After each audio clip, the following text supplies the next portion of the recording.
Almost 1 million people have been trafficked across the Mediterranean Sea to Europe in 2015 alone, while an estimated 25,000 people have disappeared or died in the last decade after their vessels sank somewhere between Africa and Europe. As EU nations struggle to cope with a historic wave of migration via perilous land and sea routes, the ruthless trafficking of human cargo across the Mediterranean risks turning these crystalline waters, once the playground for the rich and famous, into a cemetery at sea.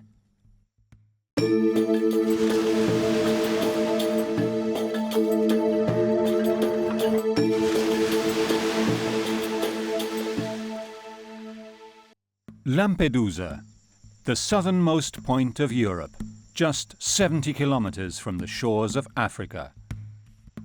Kos, one of the Greek islands, just 5 kilometers from Turkey. Lesbos, even closer to Turkey. These beautiful, barren islands in the Mediterranean Sea are like life rafts for hundreds of thousands of men, women and children caught up in an epic human migration. My experience in this sector brings me to say that surely we need a collaboration of all European nations, because we find ourselves in front of a phenomenon that is of biblical proportions. Some of them were trafficked, some of them were very mistreated along the way. They've told us of being beaten by traffickers for asking for water, of seeing others who didn't make the journey, who died on the way. In 10 years, 20 years, when they write the history of this period we are living, they will say we are responsible for a genocide. The refugee tragedy and trafficking that began in the Strait of Sicily has spread eastward across the southern Mediterranean, as desperate millions flee conflict and violence in the Middle East, North Africa and Sub-Saharan Africa. Each asylum seeker has a unique story, but nearly all have the same goal. I had to find a way to save my life. So I have to save my dear life. We take a risk to reach, to the safe life. I come to Syria and to Turkey to save my life and my family life, my children's life. We just hope for a safe life. They make dangerous crossings in flimsy boats from Tunisia, Egypt, Libya and Turkey, landing during the night or at dawn, exhausted but overjoyed to have reached the European Union. The mass migration across the Mediterranean in the years since the Arab Spring in 2011 has presented Europe with a moral and political dilemma that threatens to tear the Union apart. Deep rifts have emerged between nations about how to manage the wave of arrivals, and there is no agreement on common asylum policy. Some are building walls to keep people out. Others are building camps to keep people in. One of the founding principles of the EU, free movement between borders, has been repeatedly violated by the closing of frontiers. Where did it all start? The Mediterranean was a flashpoint for migration even back in the 1990s, after the collapse of communism in Eastern Europe, when ships carrying thousands of Albanians fleeing economic and social unrest pulled into Italy's eastern ports. Then, in the early 2000s, migrant boats began arriving on the shores of Sicily. Here at Donna Lucata, a dozen migrants drowned in a 2003 wreck that shocked the small community. The victims lie in unmarked graves in the peaceful Sicilian cemetery of Scicli. The tragedy was repeated again in 2005 and again in 2009. They were rare landings at the time, but only a glimpse of what was yet to come after the world radically changed in 2011.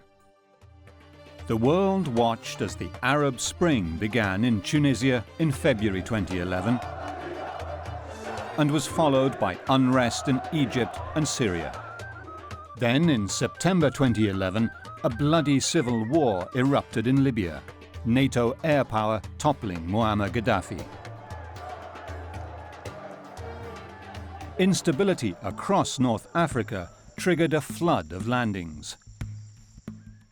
Lampedusa was on the front lines of an emergency that would spread across the entire Mediterranean basin.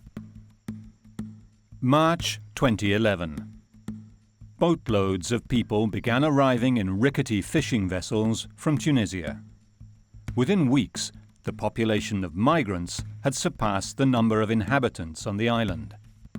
Giacomo had just started Radio Delta, the island's only radio station. Live from the studios of Radio Delta, good morning to all of you radio listeners, or Sha. Nel 2011 Lampedusa si è ritrovata In 2011, Lampedusa found itself hosting 10 to 11,000 migrants, and they were here for 45 days, camped out everywhere. gente accalcata dappertutto. There was even a place that was named the Hill of Shame, which is just over there, just beyond the port. And we found ourselves witness to a terrifying scenario, as these people didn't even have toilets or a place for their personal hygiene. They were living in the streets, living on the beaches, living on the famous Hill of Shame by the ports. They were living in whatever they could find. Overturned boats, boxes. I remember in the period, which was around March, it was one of the coldest years in the history of Lampedusa. They suffered a lot. The locals on Lampedusa generously opened their homes to help.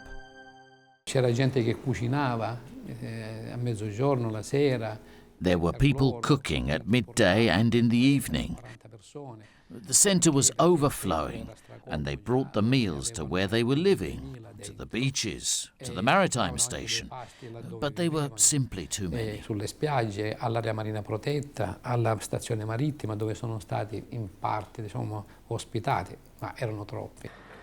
But the tiny 30-square-kilometre island of Lampedusa, with its 6,000 inhabitants, simply couldn't cope.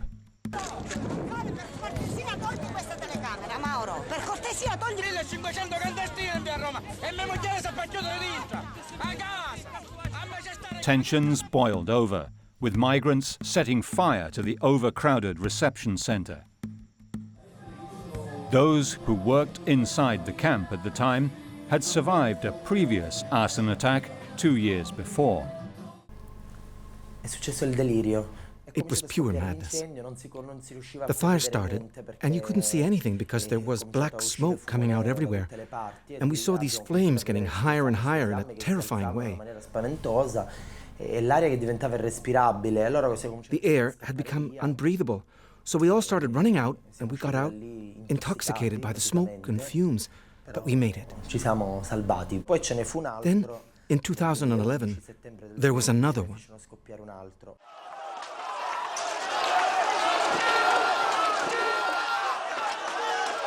Camp conditions in Lampedusa were harsh, with months to wait in overcrowded facilities and no means of releasing the growing tensions as migrants demanded the right to move on. Surely these people, who were closed in there for 3 months without even a television, and their only outlet was a soccer ball, these people eventually lost it. It was like living in an episode of Big Brother, exactly like that. The government was finally forced to respond and sent ferries to take some people off the island. This was just a first wave of migration across the southern central Mediterranean and was to be followed by tragedies and tensions of increasing magnitude. Over the 4 years since the Arab Spring mass arrivals, new routes have developed via Greece and the Balkans. After the fatigue of hundreds of kilometers of travel, followed by the terror of a sea crossing, comes the frustration of confusing European bureaucracy. The chaos and waiting that migrants endure once they arrive in Europe created flashpoints across the Mediterranean. till now, there is no solution for Syrians. They said, we are sorry, Syrians have to wait, have to wait. While Syrians fleeing civil war are often allowed to move on quickly, Africans and South Asians can languish for years as the bureaucracy runs its course. For me now, I spent 1 year, 4 months. When you have to wait for 1 year. Je sais pas, je sais rien. On m'a rien dit. Si tu as un problème, viens m'expliquer. Vous avez quel problème? Les capitaines sont partis. Nous on a assis. Emiliano Abramo offers support to migrants in the Sicilian reception centres through the Sant'Egidio Catholic charity. These long waits, a year and a half, sometimes 2 years, bring a migrant to suffer this situation a lot. They aren't able to explain what an asylum request is, that they are in a reception center and cannot work, that they did not become rich like maybe the family believes they did. So often, even these ties are broken. They lived a tragedy before even arriving at the ports of Palermo or other Sicilian cities. And then they have to wait years, a year and a half, just to have the right to stay in Europe. Per avere finalmente riconosciuto il diritto a stare in Europa. Only some of the migrants are allowed to stay in Europe. Some are expatriated. Some escape, or worse. If the asylum request is positive, they start a new story. But if the request is negative, it is truly a drama. A drama to the point that last month, a 29-year-old Pakistani hung himself when he found out that the outcome of his request was negative and his trip had been meaningless.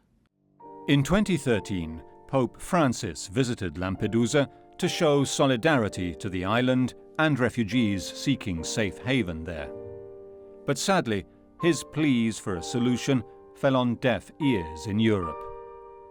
Only a few months later, a tragedy struck that would change the migrant flow drastically. The boat people come during the summer months, with the calm seas. Until 2014, their target was the tiny Italian island of Lampedusa, which lies only 113 kilometers from North Africa.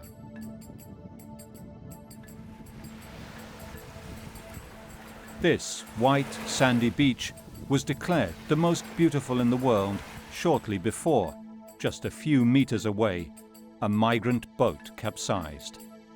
366 men, women and children drowned. Noi eravamo in giro con degli amici. We were hanging out with friends. We heard about this huge mess that had happened, this huge apocalypse. So we all went down to the Rabbit Island beach, because we had heard it happened near there. There was a lot of action there, helicopters overhead and rescue boats everywhere. You can only imagine how the people were feeling. A boat of 3 Lampedusan fishermen first came to the rescue. I looked through the binoculars and see all these people in the sea. You could see only heads. When we got there, it was a tragedy. All these people in the sea, screaming, yelling help. We started picking up people who were in the sea. It was hard work, because they were greasy from the fuel oil. They slipped. Picking up a person who is dying, it's a heavy burden. La notizia si è divulgata in pochissimo tempo. The news spread very fast. The islanders were shocked, and all the people came down to the port and the beaches. It was hard. Some we helped with ropes, some we helped with ladders. There was a girl. She was 1.90 meters, very robust. I had to put her on the stern, tie a rope around her, and pull her up with a rope, because who could have lifted that girl? She was rocking back and forth from head to foot. She was near death, exhausted to the point of not being able to go on. We pulled 18 people out, including 2 who were already dead, unfortunately. We could do no more than that. By the time the Coast Guard arrived, there was little that could be done. The wooden fishing vessel with 366 aboard had sunk to 20 meters under the sea, with its tragic cargo of desperation. In the days that followed, police, Coast Guard and fire brigade divers recovered the bodies. Dr. Pietro Bartolo is the only coroner on the island and examined every single body to establish cause of death. On the stern of the fishing boat, there were 4 dead bodies. Of those, 3 were for sure dead because they were in rigor mortis, and then there was this young girl who was spread out on the net on the stern, and I took her pulse and thought I felt a faint heartbeat. I listened again, and in fact I could hear a heartbeat. She was alive, so we rushed her in the ambulance and resuscitated her for more than an hour, and finally she recovered. It was just saving one, a small thing, but still, it was a great thing that gave us enormous satisfaction. Hundreds of others were not so lucky. Coast Guard boats came in hour after hour with bodies. Then we had to manage a continuous arrival of body after body after body. Among the dead of this tragedy, there were many children. There were pregnant women. The anger? The anger was that this happened on a day when there was beautiful weather and just a few hundred meters from the port. They had arrived. It would have taken just a few more minutes and they would have been safe. In fact, they had already prepared all the children. They were all dressed up. And doing the inspection, I noticed this thing. Because they were about to land somewhere new, so they were all dressed up in a dignified way. And that really struck me, to see all these little children, all with their best clothes on. Well, it really hurt me. Una cosa che mi ha fatto tanto male.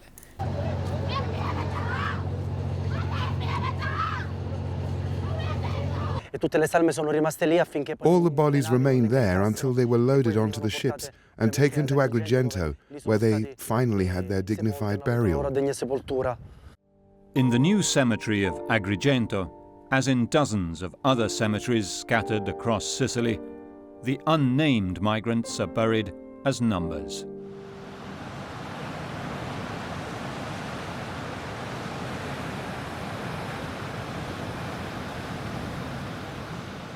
The government decided to take action.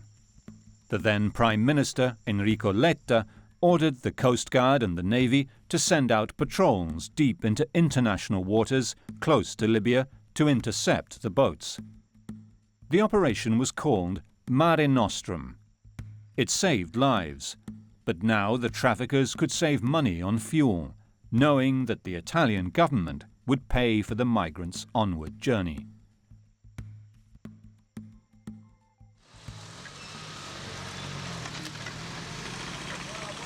Palermo.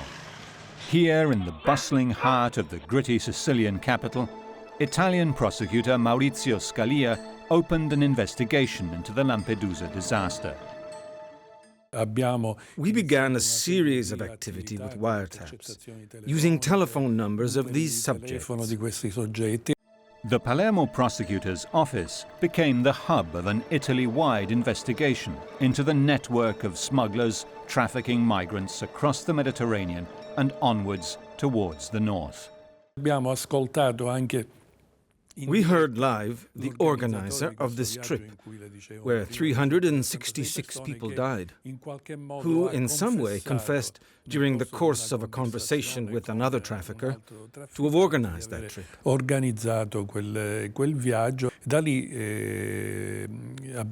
From there, bit by bit, we exposed this network of traffickers. In Libya, we identified the 2 biggest traffickers, and we even managed to get an arrest warrant from the judge. But evidently the political situation in Libya is very unstable, so we were not able to carry out the arrests.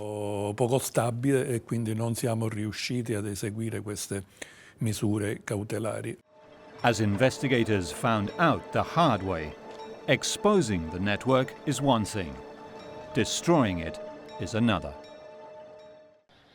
But who are the migrants and where do they come from? Why do they leave? Most are fleeing violence, terrorism, religious conflict and war. Unfortunately, the rebellion there, I decided to leave Casamas because I cannot go back to Gambia. So I decided to take this journey. They are fighting in Nigeria also to ask me to do what is not under my religion because I'm a Christian. I have a problem because my father is a politician and he got himself into one mess or the other because of politics. So my family, generally, no one is at home now and my father is dead because of the same issue. La population voulait manifester, eh bien, ils ont arrêté la population de ne pas se manifester. Et ces jours-là, ils ont commencé porte à porte, ils ont fait, il y avait des morts et plusieurs blessures. Et ils m'ont poursuivi, ils m'ont même tiré, j'ai su le balle. The wars in Syria, Afghanistan and Iraq have displaced millions, mostly to Lebanon and Turkey. More than 700,000 people have taken to the narrow straits that separate Turkey from Greece. They then continue up the Balkan route toward northern Europe. Go to market, you're afraid. Somebody will come take the boat and you enter inside the people and bomb it and kill the people. Small girl, small boy, women, anything, men for shops. What do? This kill and this kill. We fled, from the war. Assad's barrels and ISIS knives, terrorists. You don't have a choice when you go to the army. You have two choices. You have to choose one of them. You don't have any third option. You have to kill or to be killed. Others are fleeing famine and abject poverty. Abdul Lahab was kidnapped from Abidjan and sent to work in the mines of Mauritania, where his civil rights were denied for one simple reason. Je suis parti, je suis venu à la police, il dit non, parce que j'ai un problème, comme ça. Il m'a dit quoi, le policier, le commissaire, il m'a dit quoi, parce que tu es noir.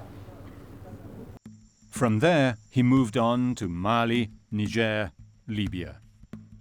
The sub-Saharan migrants are trafficked from one heartless smuggler to another, all the way up through Africa, including a dangerous journey through the Sahara Desert.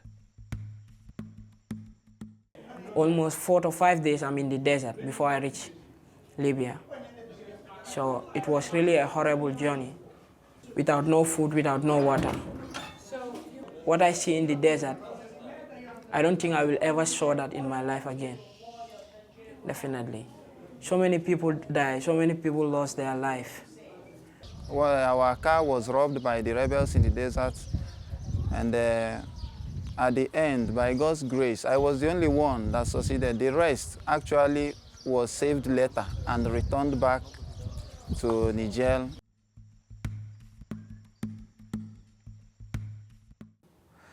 The trip is very long for migrants, because from the country of origin to arrive at the Great Funnel, which is Libya, the location where a lot of migrants arrive to await their turn for the trip to Europe, every time there is a passage from one human trafficker to another, they are exploited. Then he told me that when we reach in Libya, then I have to walk.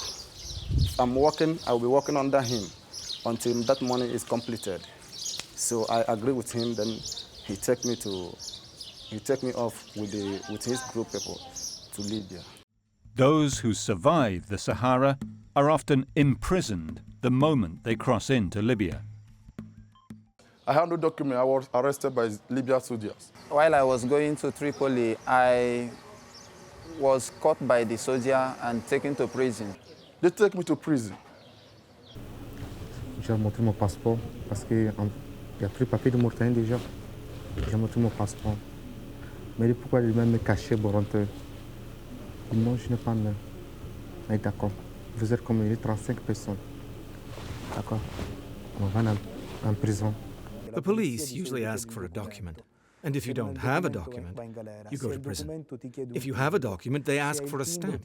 And if you have a stamp, they rip out the page. And you go to prison anyway. Gadron, that's where I arrived.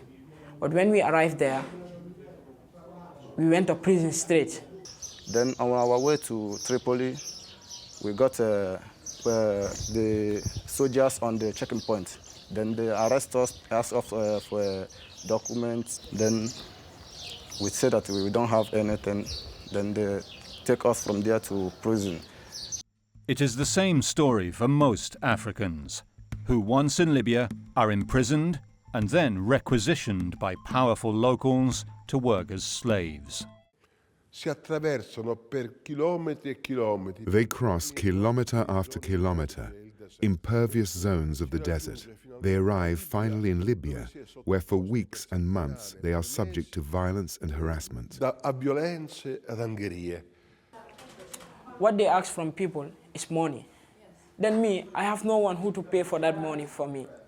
So in that prison, because I was among the youngest, what I have to do is to clean the environment. I'll be there cleaning the environment, doing nonsense rubbish works there. I have to do it. I stayed there for 3 months in the prison. Then I was helped by one soldier. He said he have Lawaju. If he rescue me out of the prison, I will work for him. Then he will do my Libya document for me with the work I will be working for him. They needed me to do so many electrical work in that prison yard. I did it and they promised they will leave me. And so you become a slave. Often they are penned in with fences, like cattle. On m'a pris à le mettre dans un campement. Il y a 1500 personnes dedans. 1500 personnes, on peut nous tous enlever dans la chambre, ça ne paie pas. Après, on a fait 6 mois, comme ça.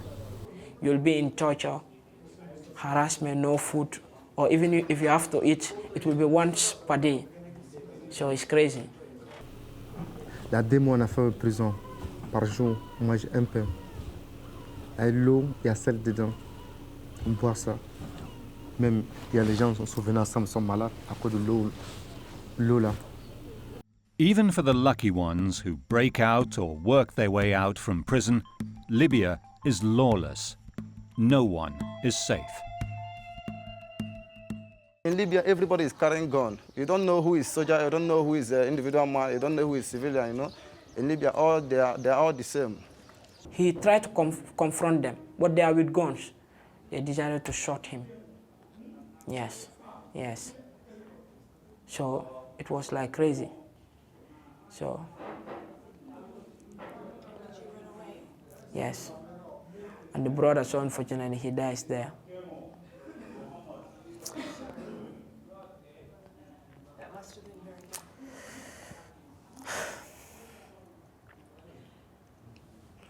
They are pushed out on rickety boats or rubber dinghies from the coasts of Egypt, Turkey, Libya. They are put out on boats and sent to die in the Mediterranean or try to reach Europe. For many, it is the first time they have ever seen the sea, and there is no turning back. What they told us already was that we are going to board ship. At the end, in the night when they took us to where we were pushed, we saw a different thing altogether. I haven't seen the sea, not on the sea. I haven't seen it with my eyes. Then he's saying that the journey to Italy is a few hours to some minutes to journey. But there is no going back because once you get to there, to the seashore, they don't allow you to go away, they don't allow you to go back, they don't allow you to change your mind. You must enter. So we had to risk it. Entre la mort, si ça pèse, devant ça sort, on va mourir dans l'eau. Comme je dis ça, il m'a tendu, il m'a giflé. 2 people died in our own. We have already seen the rescuers. They threw a rope to us for us to hold it. But everybody wanted to save himself at a particular time. At the same time, you know, they fell into sea and the water took them away. Sub-Saharan Africans make up the poorest segment of clientele for the traffickers, who often use them as ballast below deck.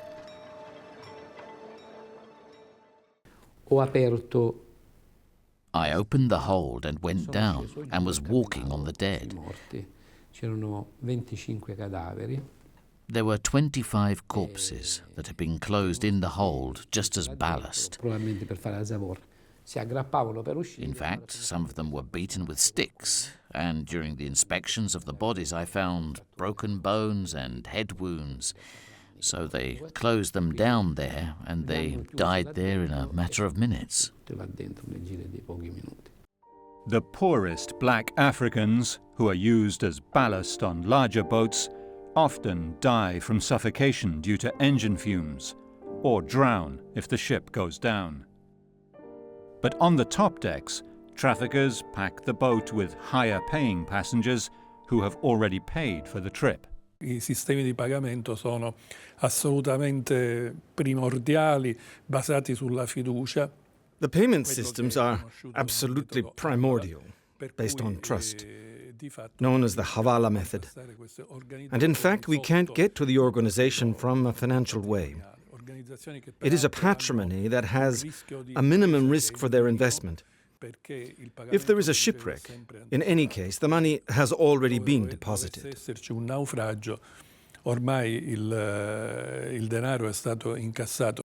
Each leg of the journey has a price. 700 dinars. 1,300. $1,000. 2,000, 1,000 euro, and come by pont to coast. We determined that the trip from Eritrea to Libya is approximately $5,000.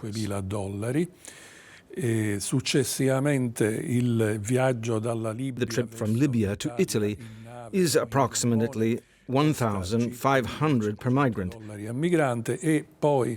Le successive tappe and the successive steps from Sicily to the center of Italy and toward North Europe costs approximately 2,000 euros. Circa 2.000 euro.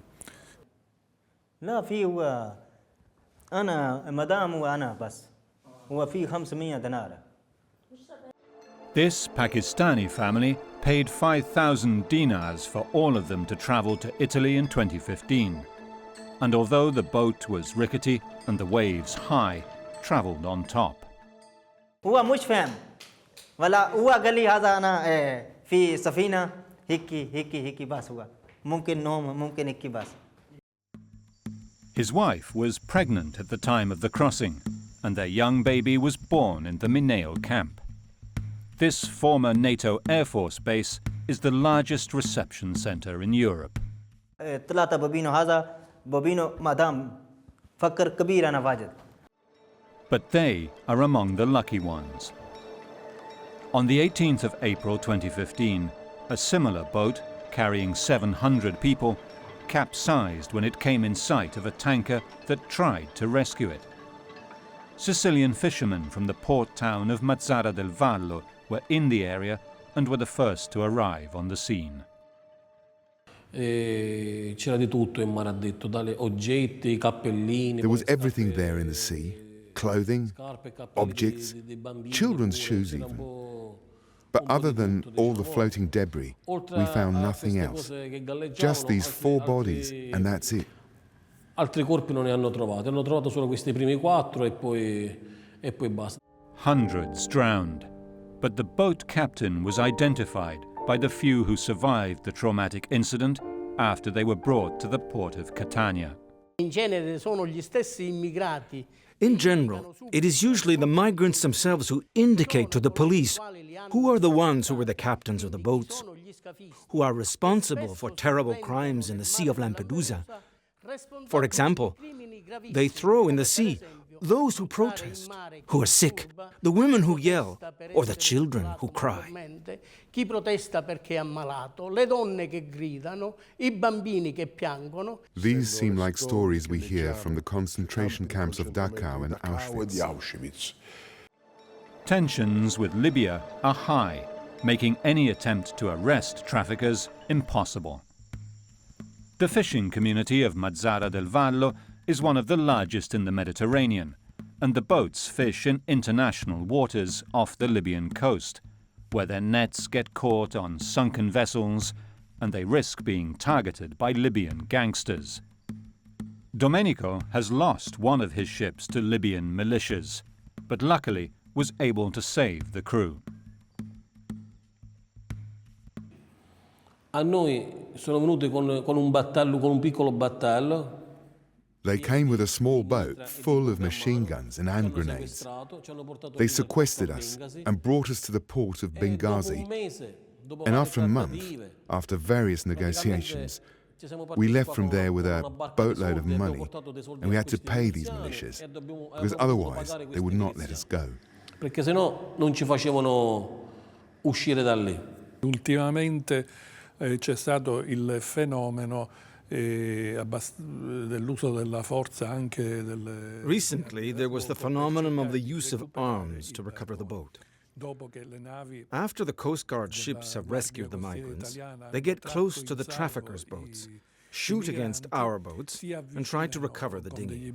Con dei barconi i trafficanti sparano verso le nostre imbarcazioni e cercano di recuperare l'imbarcazione, il gommone. The mobilization of European fleets now patrolling the waters off Libya will make it more difficult for the traffickers, who have been making huge profits for years. But perhaps the only way to effectively disrupt this lucrative market is to offer safe and low-cost passage, a humanitarian bridge. The Mediterranean Sea covers some 2.5 million square kilometers from Spain to Israel. Nearly 1 million people crossed it by boat in 2015 to reach the shores of Europe, mainly via Italy and Greece. They transit through Turkey, Egypt, Libya, sometimes paying multiple smugglers along the way. Some are pushed directly out to sea. Others are taken to mother ships before being offloaded onto smaller boats near European waters. The crisis began with refugee and migrant arrivals in Italy. But where to next? Once on Italian shores, many choose to leave the reception centres and continue through Europe clandestinely. This is especially true of Eritreans, who make up 18% of the migrants. Sono persone di passaggio.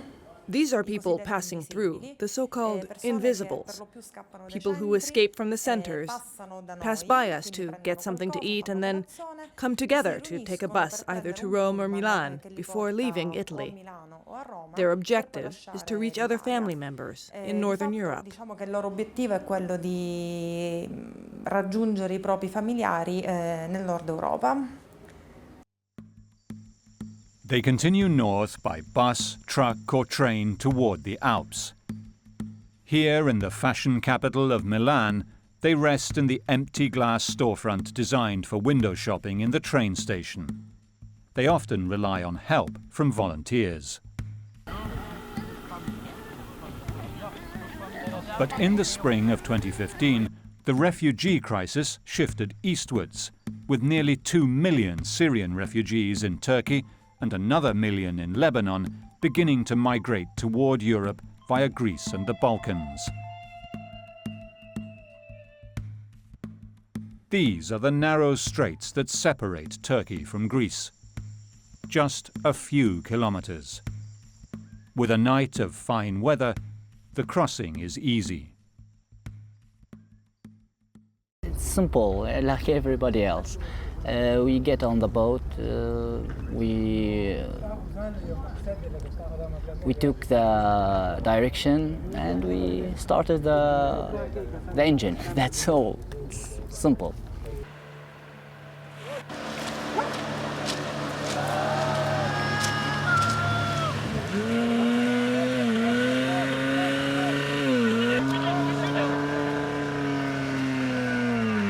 Every day, dozens of such boats land on the shores of the Greek islands close to Turkey.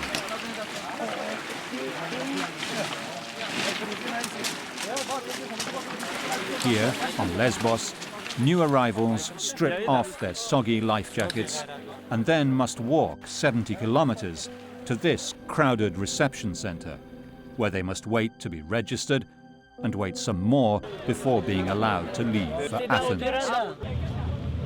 In the most crowded periods, migrants resorted to sleeping rough and sought shelter in the makeshift tent cities throughout the port. Accidents can be deadly, though, even in these benign waters. This image of a Turkish soldier carrying 2-year-old Elan Kurdi on this tourist beach near Bodrum shocked the world. Since then, dozens have drowned in these same waters.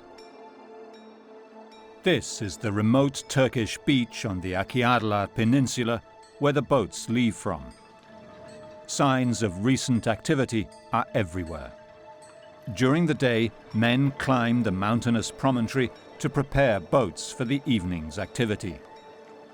When the sun goes down on Bodrum, desperate refugees make their way up the dark, thorny paths here to the takeoff point. Jamal was a Sunni, an officer in the Iraqi army who had to flee. I work in the Army Iraq, officer in the Army Iraq, and that's danger for me to stay in Iraq. Because the militia is kill any person he work in the army, in less time he kill him. This is the beach where Jamal's children took a small boat on the night of September the 2nd, 2015, hoping to make the trip from Bodrum to Kos in an hour. When he come to go by boat, this boat is small. Maybe he for 10 person, but he got with him 17 person in this boat.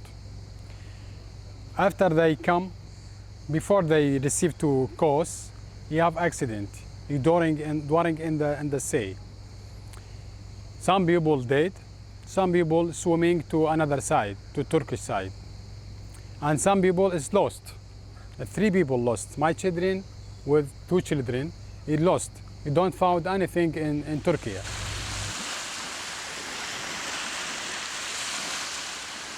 Others were more fortunate, like these Syrians and Iraqis who had just landed at dawn on the 18th of September 2015.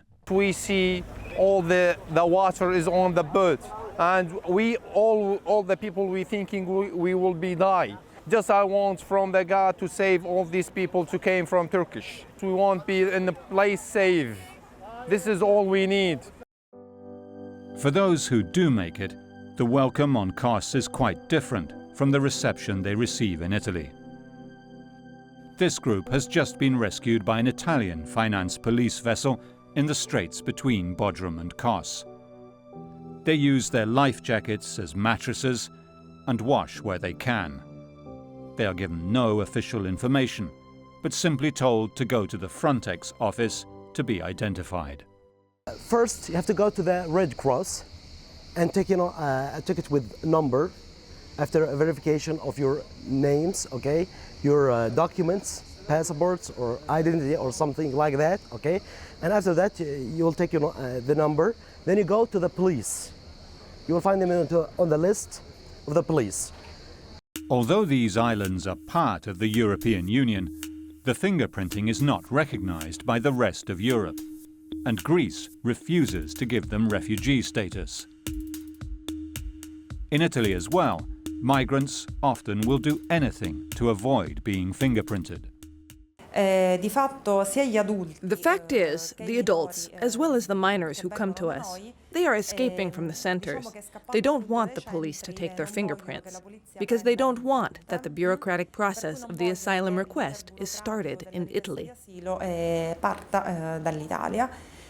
It is an unspoken understanding in the southern Mediterranean. Greece and Italy don't want them, and most don't want to stay in Greece or Italy. If there is opportunity, in Italy I stay. If there is no opportunity, I find my way out.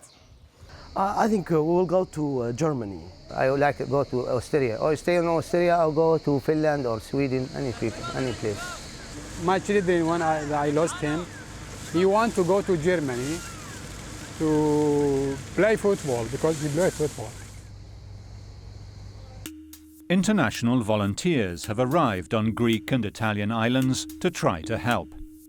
One group, MOAS, even chartered their own rescue yacht and staffed it with Médecins Sans Frontières.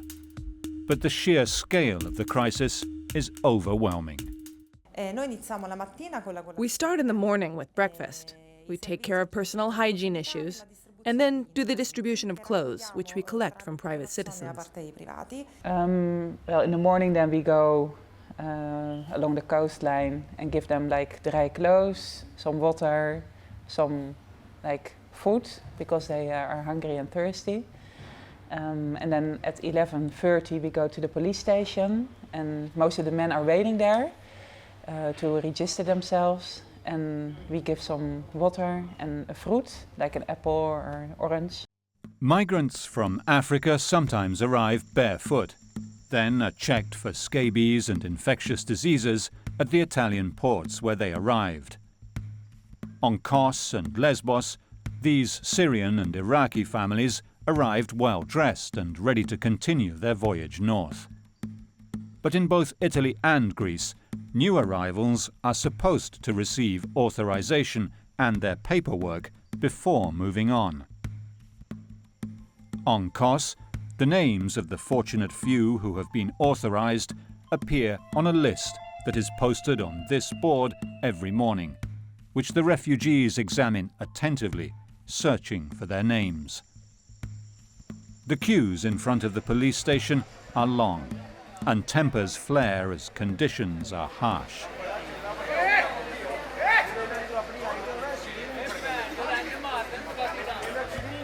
Abandoned hotels often become a home from home for migrants seeking shelter.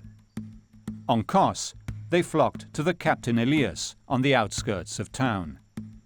When local authorities closed it due to squalid conditions, migrants were forced out onto the streets. They began living in tents near the police station and in the park until their papers were ready. The park became known as the jungle. Then they went to a park known as the jungle. That is where they live, mostly sleeping on the ground or sometimes on cardboard boxes. And the Syrian families, when they arrive, they often get rooms in the hotels, usually for 15 euros a night. And it is this way that pristine beachfront destinations across the Mediterranean, once reserved for wealthy tourists, have become the starting point of the most desperate, epic migration crisis Europe has undergone since World War II. When the vital paperwork comes through at last, refugees can move on to the next phase of their long march. About 24 hours to Macedonia, then maybe 7 to 10 hours to Serbia. Then we get the Hungarian borders, the most difficult border. And there is the problem and the hardest part of the journey. While Syrians are financially better off and can find places on the ferries that carry refugees to the continent, the drama of less fortunate migrants often leaves them vulnerable. This young man traveled on foot and by bus from Pakistan to Istanbul. 100 Pakistan. In road, sleeping. He paid $1,000 to go to Greece, but was told by smugglers he could not continue because priority was being given to Syrians. You are not coming to Akyala. Ne? You are Pakistani. Ne Pakistani joke. Pakistani money where you send you. Now he's out of money and is stuck at the Bodrum bus station. This is his bed. Investigators say a growing concern is that smugglers' networks extend into the heartland of Europe. In general, when they arrive in Italy, The migrants already have the cell of the trafficker who is going to take care of their trip to Central or North Italy and then into North Europe. They contact them and sometimes have them escape from the reception centers. Dai centri di accoglienza. Organized crime is also finding ways to profit from lethal trafficking of human cargo. One infamous mob boss in Rome even boasted that migrants were a more lucrative trade than drugs. Tu ci vedi quanto ci guadagno sugli immigrati? Il traffico di droga rende di meno. The profitable contracts for running reception centers are a low-risk, high-profit business. Children traveling alone are among the most vulnerable. Sometimes they fall prey to prostitution or organ harvesting rings. The lucky ones are taken in by state welfare or charity organizations. There is certainly a torpid network of trafficking of children's organs who are taken and used by these death merchants and then only later taken on to the second reception, the so-called second reception. These teenagers have been through so much to be so young. One teenager I spoke to, he talked about just wanting a home, a place that his mother and his brother and he could live. Unfortunately, they were separated. When he left, there was fighting. He had to run for his life. He doesn't know if his mother and his brother are alive.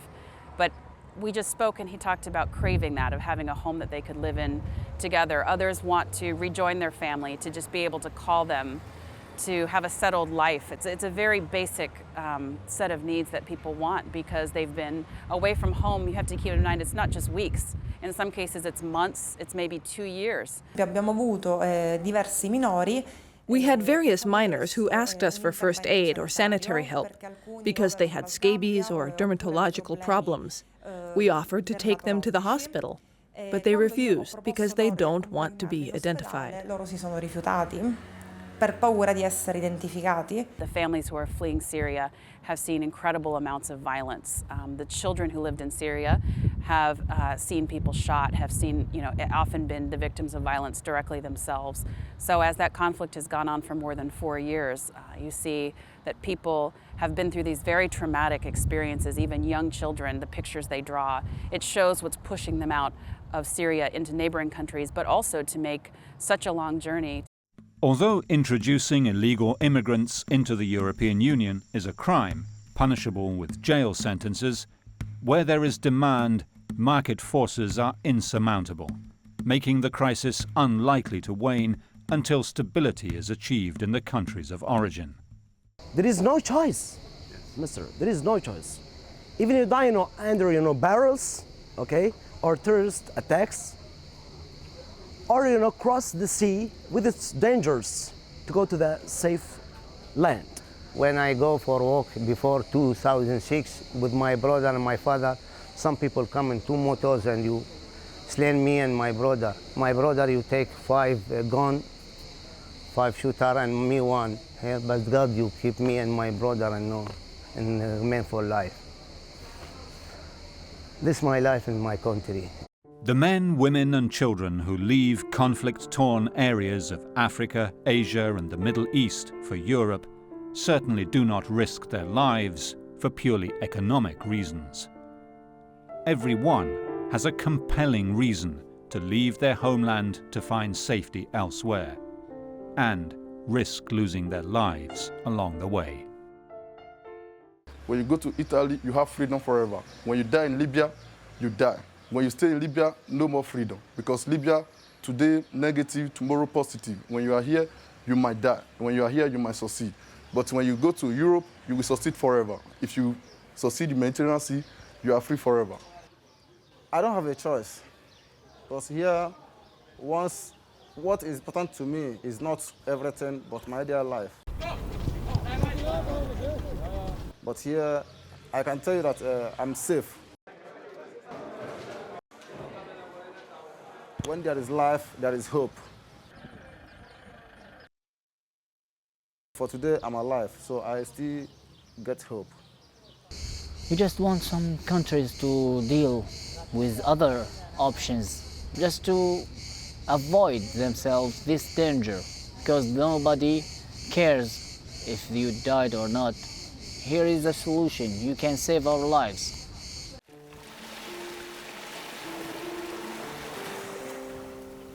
Unless the international community acts soon to provide safe passage for refugees and prevent lethal trafficking of human cargo, thousands more will die, taking their hopes and dreams with them to the bottom of the Mediterranean Sea.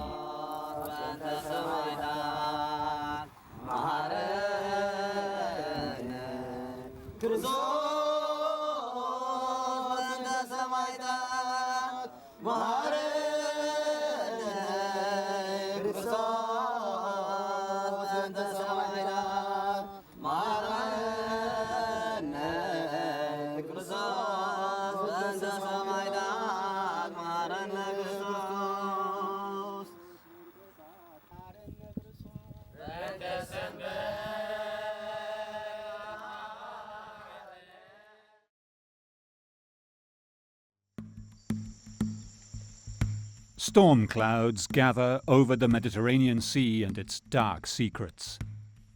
Here, along the coasts of Italy, dozens, some say even hundreds of ships carrying a lethal cargo of toxic waste were allegedly sunk during the 1980s and 1990s, while yet more poisonous refuse was dumped in clandestine pits on dry land. The poisoned ships and the secret waste landfills have been the subject of investigation for decades, but institutions in Italy have consistently failed to uncover the true extent of criminal disposal of the unmentionable side effects of Europe's economic boom.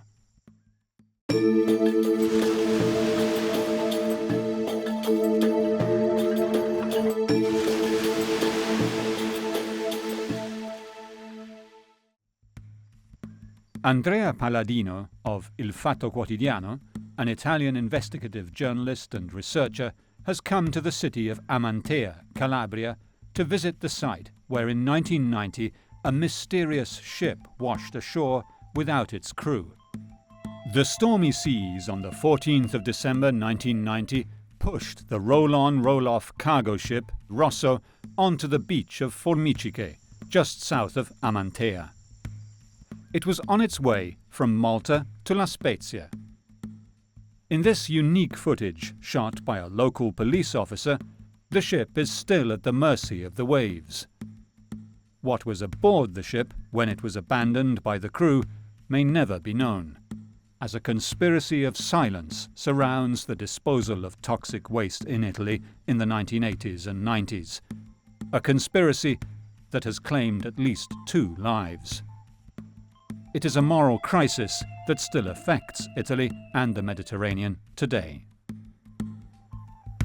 What is important, also out of respect for a journalist colleague who died following this lead, is to demand the truth always and relentlessly with regards to this traffic. Today, and I have to say this with sadness, we have only repentant informers from within the Camorra. There is not a single industrialist who has admitted to a crime. If these ships, or even just a few of these ships, actually do contain radioactive material, or dangerous toxic materials as they used to call it, they are ticking time bombs. From Calabria to Naples, the story of the illegal disposal of toxic waste is one of the darkest pages in the history of Italian and European industrial development. The small Calabrian town on the Tyrrhenian coastline was the scene of one of the most extraordinary shipwrecks of the time. On the 14th of December 1990, the MV Rosso was on the home leg of a journey from Marina di Carrara to Malta and back to La Spezia, when it ran into trouble and began taking on water. The crew was winched off, but 11 hours later it was washed up onto the beach here. The ship had a sinister story. At the end of 1989, the Jolly Rosso leaves for Beirut in the Lebanon and was going to pick up dangerous waste, Italian waste, produced by Italian industry, that had been brought there a few months previously, a year and a half previously, illegally according to the Lebanese government, and left near Beirut, in a suburb of Beirut. The salvage company Smith was called in with a tug to try to pull the Rosso off the shore, but this proved impossible. Over the next year, the ship was broken up on the beach by a local company.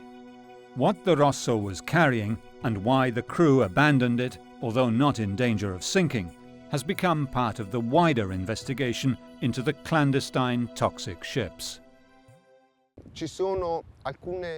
There is some evidence that the residues from the Rosso, ex-Jolly Rosso, were found in the area of the River Oliva.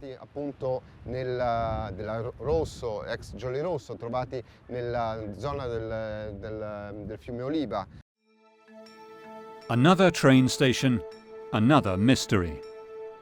Cape Spartivento is where Andrea Palladino has come to meet an old friend, a veteran of the case of the Mediterranean's toxic ships. The inquiry eventually brought here Nuccio Barilla, today Secretary General of the Legambiente conservationist organization. This is where the Tyrrhenian and Ionian seas meet, where the sea floor is more than 1,000 meters deep, a perfect place to hide a toxic ship. The ship's name was Regal, and records show it sank on the 21st of September 1987. A cloak of mystery still surrounds it, despite years of investigations set off by an informer of the Legambiente. Nel 1994 ci imbattemmo in una storia. In 1994, we came across a story that was strange, weird, unique. And as the National Observatory for Legality and as the Reggio Calabria section of the Legambiente, we presented a complaint to the Prefecture of Reggio Calabria, a small prefecture, on the basis of information we had received. Presentare un esposto sulla base di notizie di cui eravamo entrati in possesso.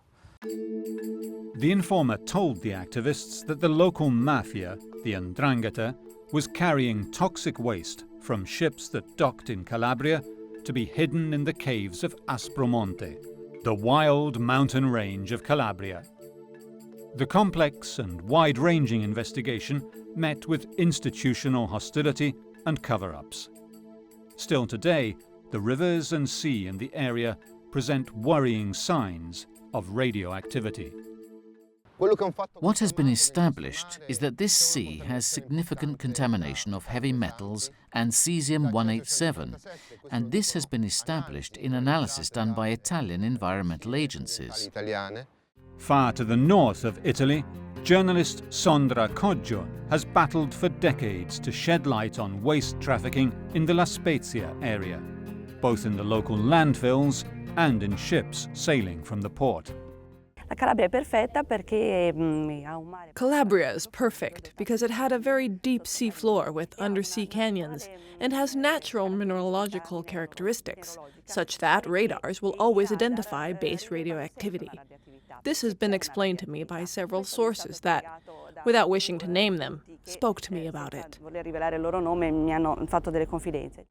Just 20 minutes by car from La Spezia is the port of Marina di Carrara, specialized in loading marble from the most famous marble quarries in the world.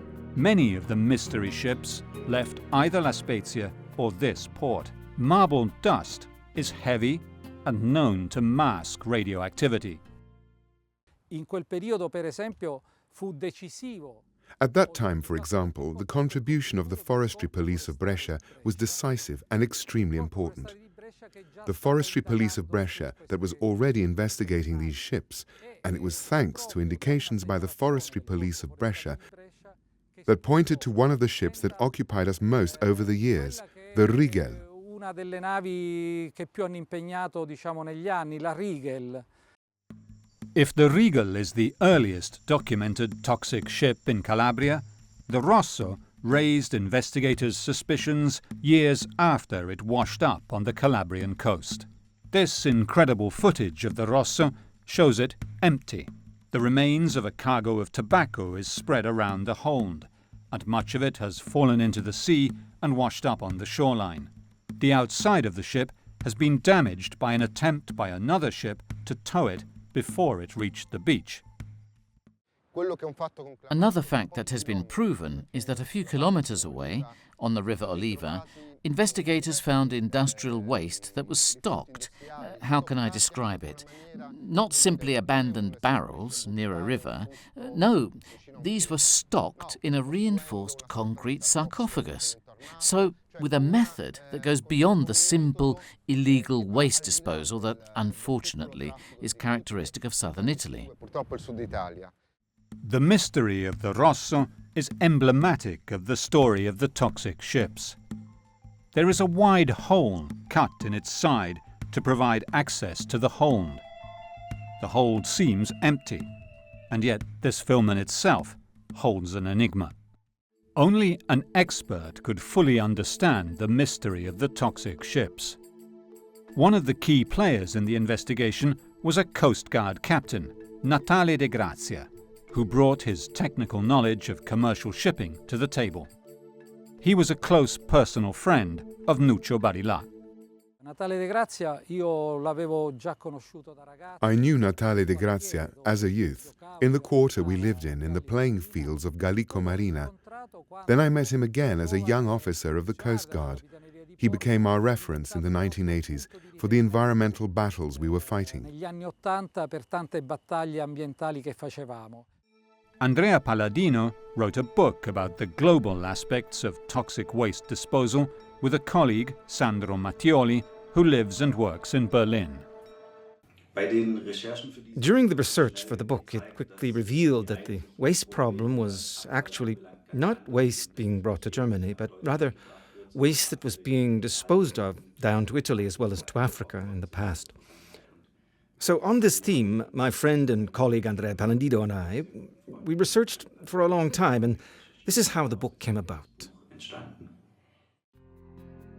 The economic boom of the 1970s and 80s led to the growth of production of industrial waste, in quantities and of types that had never been seen before.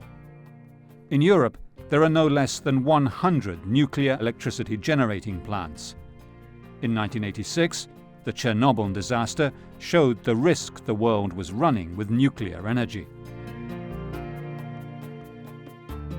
Then there are the hospitals, which use hundreds of kilos of toxic X-ray material every year, not to mention chemical and petrochemical plants. Stocking or destroying radioactive waste that takes thousands of years to break down was becoming a nightmare for Europe. In the 1980s, the Nuclear Energy Agency developed a research project on the shores of Lake Maggiore, between Italy and Switzerland, to test whether heavy torpedoes, free-falling penetrators, could be literally dropped at high speed into the muddy floor of the world's seas, so deep that they would do no harm to anyone. The project was abandoned in 1987, and in 1993 the solution was officially banned by the London Convention. Di questo progetto si impossessò un signore.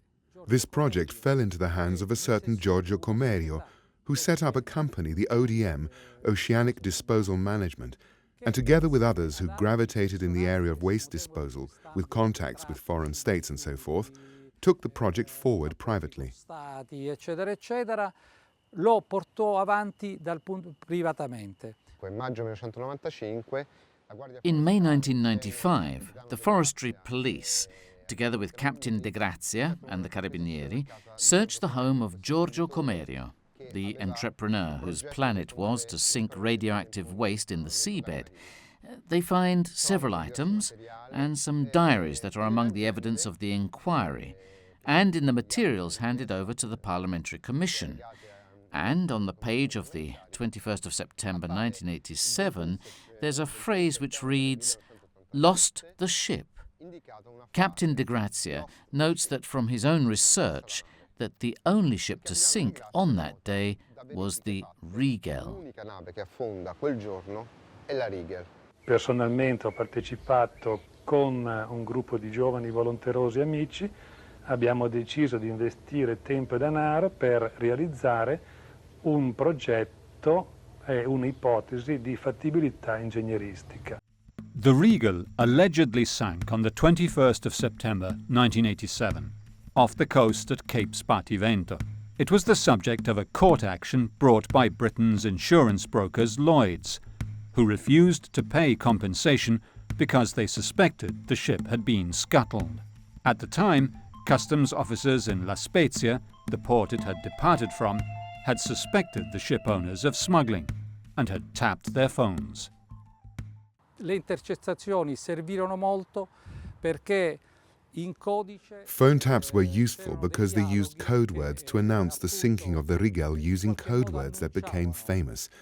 The child is born. He's a boy. This morning at dawn. Che sono poi rimaste famose, il bimbo è nato, è un maschio, stamani all'alba.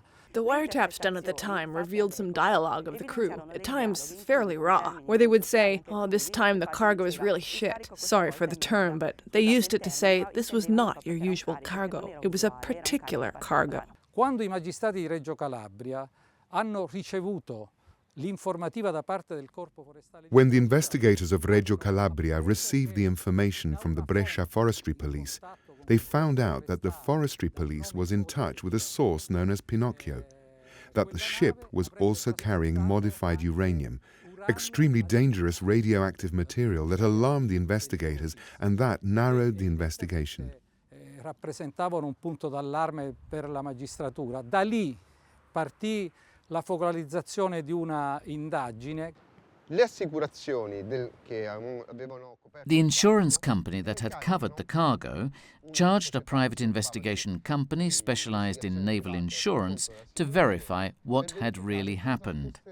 One of their sources, from Piraeus in Greece, told them that the ship actually hadn't sunk at Capo Spartivento, that it had continued its journey to the Lebanon, reached a small port north of Beirut, and that they could identify the ship and hand it over to the insurance company. New research by Andrea Palladino and a colleague, Andrea Tornago, has shown that it is possible that the Rigel actually completed its journey, and the alleged sinking was an elaborate smokescreen so that the waste could not be traced. Quello che viene raccontato che sostanzialmente era stata ridipinta. What they are told is that the ship had been repainted, ready to change IMO number, name, and return to the seas.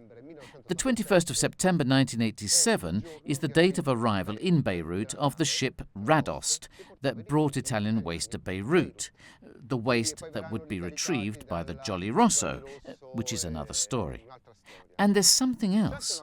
There's an acronym on the page of that diary, which is the acronym of the company that actually carried out the search for the Rigel. Che avrebbe fatto, la ricerca della Rigel. During the same search, the investigators allegedly also found the death certificate of an Italian journalist murdered in Somalia in 1994. Somalia was one of Italy's client states until the devastating civil war of 1992. Somalia was certainly the arrival point of Italian waste, so much so that one of the first voyages of one of the first toxic ships, the Lynx, which left Marina di Carrara in 1986, headed for Djibouti, which is a French protectorate next to Somalia, which was probably a cover. This is a supposition, but there are certainly no waste treatment plants in Djibouti, that's for sure. The Ilaria Alpi case is one that still torments the Italian judicial scene and has been dogged by cover-ups and judicial errors. These pictures of the journalist and her cameraman, Miran Hrovatin, were taken by photojournalist Raffaele Ciriello, later killed in Palestine. Ilaria Alpi makes her last journey in March 1994, and she leaves for Bosaso. Bosaso is in the north of Somalia, far from the conflict. It wasn't an area of conflict. On the 14th of March, in the afternoon, she arrives in Bosaso port, and there's a key interview with the Sultan of Bosaso, where there's a suggestion, where it becomes clear that Ilaria Alpi is interested in a Somali shipping company, supported by Italian cooperation money, based at that time in Gaeta. The fishing company Shifco, managed by Omar Said Mounye, a Somali who ran the business from Italy, was later identified by the United Nations as covering an arms smuggling operation, as these documents show. The tape brought back from Somalia shows a strange cut during the interview. Invece non crede che sarebbe importante che si sapesse che c'è questa...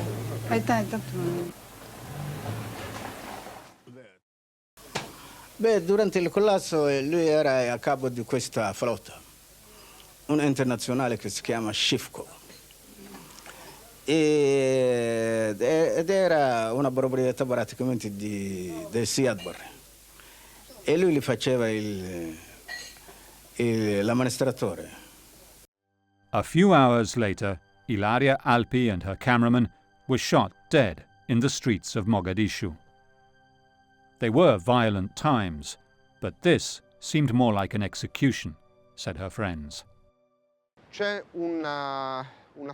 There's a story tied to several documents attributable to the Italian secret services that indicate that there was a mission underway by our military intelligence, special services essentially, outside the military intelligence, so groups of special intelligence forces, I don't know what they are officially called, that was being carried out at that time in Bosaso. Obviously, this suggests a particularly worrying context with regards to the death of Ilaria Alpi.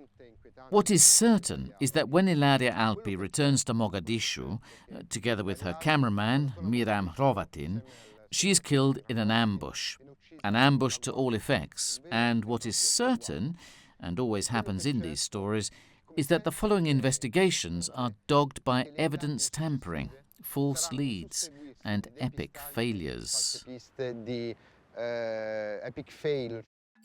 Another mysterious death blocked the investigation into the toxic ships. On the 12th of December 1995, Captain Natale De Grazia and colleagues were on their way up to La Spezia to collect key evidence that could have proved decisive for the investigation, when the Coast Guard officer died of an apparent heart attack. Molti magistrati erano stati minacciati. The investigators had been threatened. Some of them followed. Strange things were happening around this investigation, so much so that due to the seriousness of the crimes and the international implications, the magistrates felt obliged to inform the President of the Republic, due to the delicate nature of the investigation. They were about to open a complicated can of worms, and De Grazia was a key that opened many doors. Era veramente una chiave che apriva tante cose. Quell'inchiesta poteva avere una svolta. That investigation could have turned a corner, and that corner was represented by a ship. And this is a story of ships. And it was the Latvia that had once belonged to the Soviet secret services, the KGB, which at a certain point, and this is 1995, there's a source of the group of investigators that were following the toxic ships that told them the ship was about to leave port and that it was going to be used to carry dangerous cargo, probably radioactive. Probabilmente radioattivi. Natale De Grazia had turned an unwelcome spotlight on the toxic ships that left from the port of La Spezia, and the Latvia could have been crucial to the investigation. Later, he was found to have been poisoned. Il problema è che questa nave parte tipo una settimana prima del viaggio di Natale De Grazia, senza nessuno sapesse nulla. The problem is that this ship leaves about a week before Natale De Grazia's journey, without him knowing it. Official documents say that it was towed. By then it was a wreck. It had been burned too. Towed to Turkey. I and other colleagues have written to the yards that should have received this ship, but we never received a reply with regards to what happened to this ship, so there is no certainty about what happened to it. It is the epilogue to an investigation that evolved over the 1990s that involves the death of Natale Di Grazia. Occupò gli anni 90, che si sovrappone appunto alla morte di Natale Di Grazia. Investigators found that the hub of the traffic was La Spezia and the nearby port of Marina di Carrara.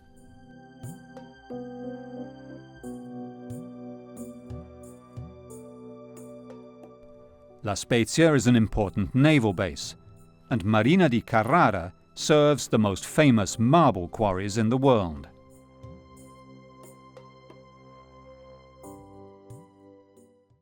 A volte ci sono carichi che non hanno senso, ad esempio. Sometimes there are cargoes that have no sense. Often, for example, there is a cargo of marble granules or residue, or cement blocks, which have such a low economic value that it makes no sense to carry them. So, analysing this data, we find out that there are dozens and dozens of sinkings that are at least suspicious. Di incidenti perlomeno sospetti.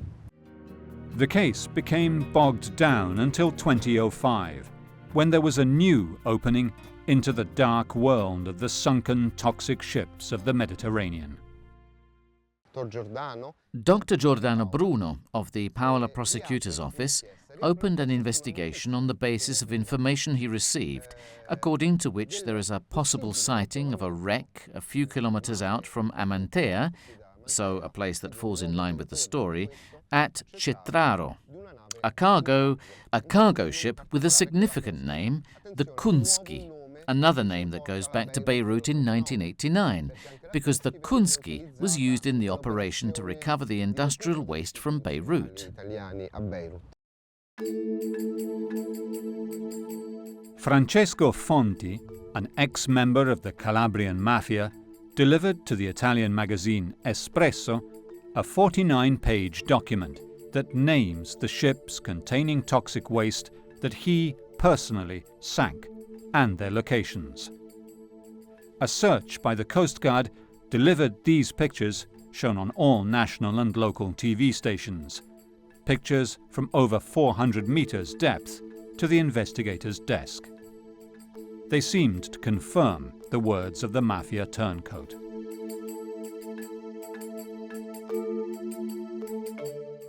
From the first images, the length, the shape and other information seemed to correspond to what the mafia turncoat, or ex-mafia turncoat, one Francesco Fonti, said. That ship, as filmed in this first underwater search, corresponded to the Kunski. These waters off the coast of Calabria are among the most beautiful in the Mediterranean. But, according to the Legambiente, they hide the darkest secrets of the 1980s. Bene, ci fu questo clamore dicendo, ecco, vedete, abbiamo trovato finalmente quello che era sempre mancato in questa storia. So there is this clamour, because they had found what has always been missing from this investigation, what is generally called the smoking gun. In other words, the proof that the ships were sunk in the Tyrrhenian Sea with dangerous waste, if not radioactive materials, aboard. A private company was sent to carry out a second survey mission, and when they lowered the ROV in October, so just 2 months after the first find, they discovered that the wreck was an old wreck, sunk during a conflict in the early 20th century, the Catania, completely harmless. Del conflitto dei primi del Novecento, il Catania, assolutamente innocuo. Analysis of the seawater here shows traces of radioactivity, so much so that fishing was forbidden for months. But the wreck of the Kunski has never been found. However, Prosecutor Bruno, who preferred not to be interviewed but confirmed his findings, continued to investigate the Rosso case. Investigators eventually traced the waste that had been removed from the hold to the place it had been dumped.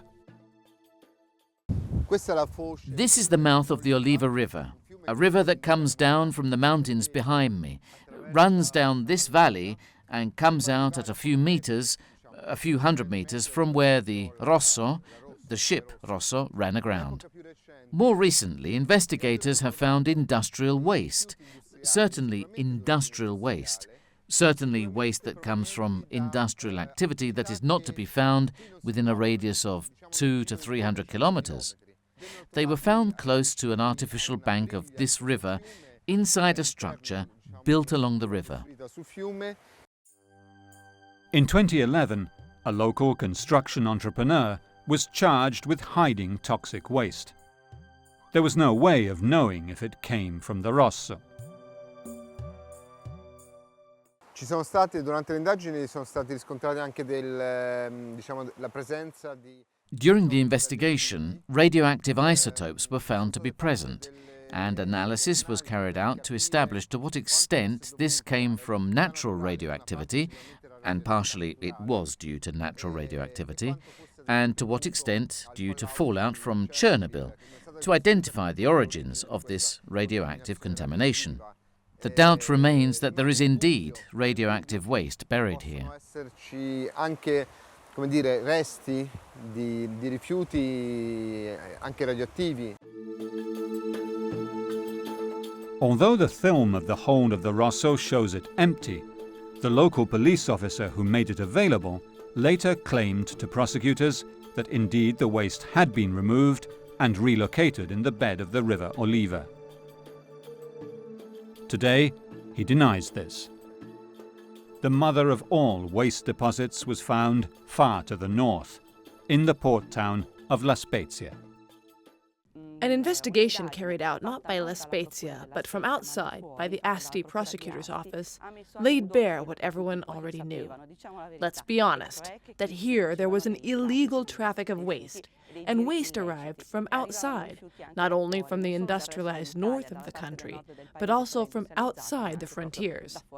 In 1995, the Asti prosecutors laid bare this reality and showed that administrators, politicians, professionals, and Navy personnel were corrupt. Where the excess from these toxic waste dumps went is still a matter of conjecture. The Rosso investigation was closed in 2009, as were many others that involved waste brokers and traffickers of the 1990s, with no convictions. Out of 2,000 documents that are known to mention the trafficking of toxic waste, only 200 have been released. What is sure is that something changed radically in the 1990s with regard to the transport and stocking of toxic waste, which began taking new routes. Over the 1990s, the nature of the traffic changed, with investigations into shipping making sinking toxic ships more and more problematic.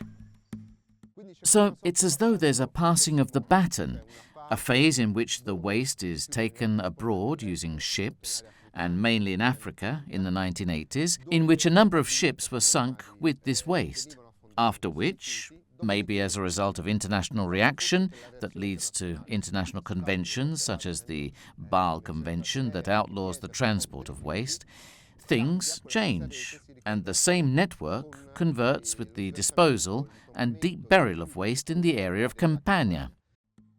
The mafia turncoat Carmine Schiavone contributed to clearly mapping out the extent of the illegal waste disposal and predicted that in 20 years the inhabitants would all start to suffer from cancer.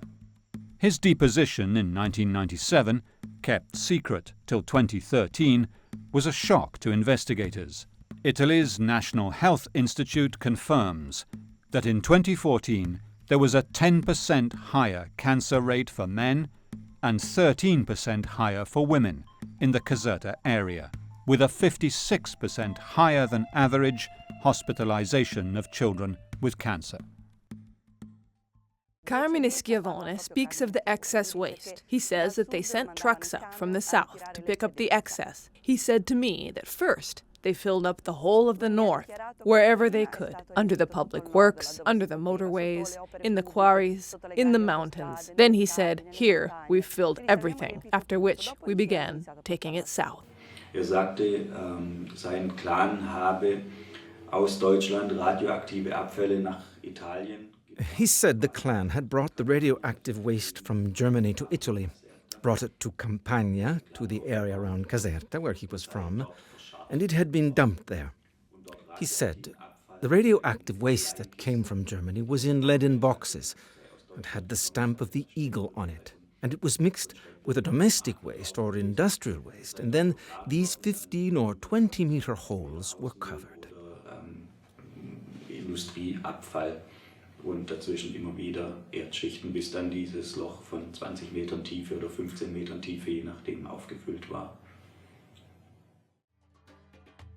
Here in the hinterland of Naples, the local mafia clan, known as the Clan of Casal di Principe, the Casalesi, controlled the public works contracts. The heartland of the Casalesi clan is this unassuming town close to Naples and Caserta. The local mafia's main business was construction and management of public works, and they had access to trucks, diggers, and land. Maurizio Patriciello, parish priest of Caivano, is the leader of the anti-pollution activists. I met Carmine Schiavone a few years ago, and I asked him this. Now tell us, help us, be on our side. And many of the places he indicated are no longer in the countryside. Now there are buildings on them, and whole parks. Gianni Caruso is a local activist and has exposed many of the environmental frauds of the past 8 years. This is a landfill that is about 30 years old. There are at least 12 like this in the Vasto area of Giuliano. The Vassallo, Bidognetti, Micillo, all the personalities of the Camorra that are all on trial today. And we are all civil plaintiffs. This was a legal landfill. They emptied toxic waste, such as the waste from Porto Marghera, the Acne of Cengio, and the industrial waste of Indesit and Acme. The extreme poverty in the area meant that the local mafia had access to infinite labor in exchange for the basic material necessities. I have heard with my own ears some of the people say, "Father, the Camorra gives us bread." This is horrible, but true. When a family lives in poverty, doesn't have money to pay for electricity, and the Camorra gives you the means to put bread on the table, this is true. Obviously, the price is very high. The family will remain a prisoner for their whole lives and will never be able to say no to the Camorra.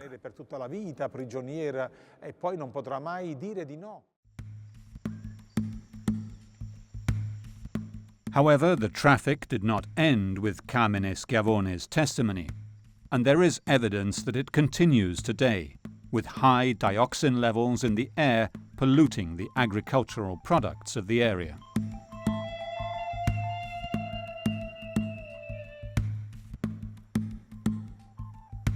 Although the mafioso indicated the waste landfills where he and his accomplices buried highly toxic waste, his account is just the tip of an iceberg that is just beginning to emerge now, one that is likely to dominate Italy's landscape for decades. The high incidence of certain cancers prompted Don Maurizio and activists in the area of Giuliano and Caivano to get together to protest. 30 years of cover-ups have left the population helpless and infuriated.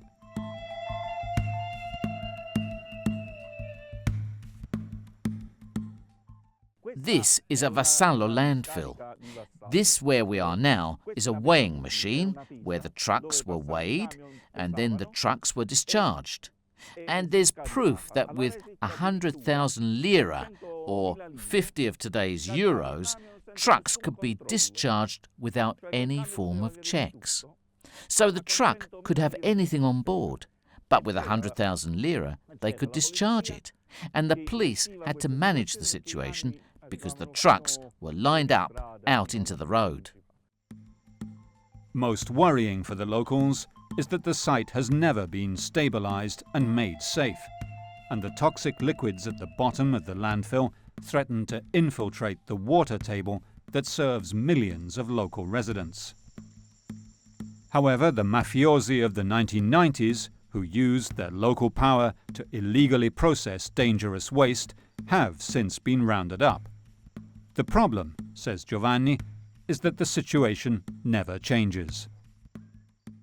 The biggest problem is that the government, through the states of emergency, has allowed ordinary urban waste to be discharged here on top of the toxic waste buried below. So the harm that the very people who should have been protecting us have actually caused is unimaginable. Smoke and gas continue to rise out of holes in the landfill. Toxic gases. And yet, close by, the local government of Giuliano has located a gypsy camp, and the children continue to play, avoid school, and engage in the burning of illegal garbage here. The land in this area is known as La Terra dei Fuochi, the land of fires, where toxic waste material is burned with rubber tires. This is a different form of toxic waste disposal from the deep burial of industrial refuse.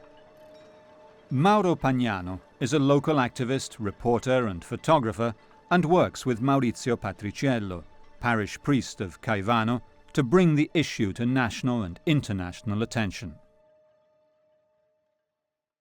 Perché Terra dei Fuochi? Terra dei Fuochi si chiama in questo modo perché in realtà Why Terra dei Fuochi? It's called the Land of Fires as a reference to the toxic fires, the activity by which the residues of textile, construction and other types of local industry are burned. So there are a number of factories that work illegally, then they have to dispose of waste illegally. Una serie di fabbriche che lavorano a nero e che quindi per forza di cose devono smaltire a nero. Mauro Pagnano and Father Maurizio work together with activists like Gianni to force the authorities to take action. I asked the mothers that I knew who had lost their children, Mauro too, I asked Mauro, whom you know, if they were available to be photographed with their child. They said yes, and Mauro was great, and 11 of these mothers were photographed with the photo of their dead child in their arms, sitting on the bed in the child's room. Del bambino morto tra le braccia, sedute sul lettino della loro cameretta. E li fotografai, ho ascoltato tutte le loro storie. I took their pictures after hearing their story, and the pictures were very simple, with the mother, with the picture of their kid in their hands in the child's bedroom. I didn't know how to use these pictures until Father Maurizio said, "Why don't we do something important?" Un giorno Padre Maurizio mi disse, perché non facciamo qualcosa di importante? We printed 150,000 postcards addressed to the Pope and to the President of the Republic. At the time, it was Giorgio Napolitano. And we told people to come and to get them free of charge, put a stamp on them. And the President's palace was flooded with these postcards. And the President called us in. And we went to the Quirinale Palace with 13 mothers who had lost their children. The toxic waste hidden 30 years ago by criminal gangs working for international lobbies is still there. But another pressing problem is the thriving submerged economy of counterfeit clothing and footwear. Quindi la camorra dei casalesi ha fatto, alleanza con gli industriali. The Camorra of the Casalesi clan has allied with the dishonest industrialists, and this has allowed tons of industrial waste from the north of Italy to be offloaded into Campania. Then there are the Campania industries of shoes, bags and textiles, most of which work illegally.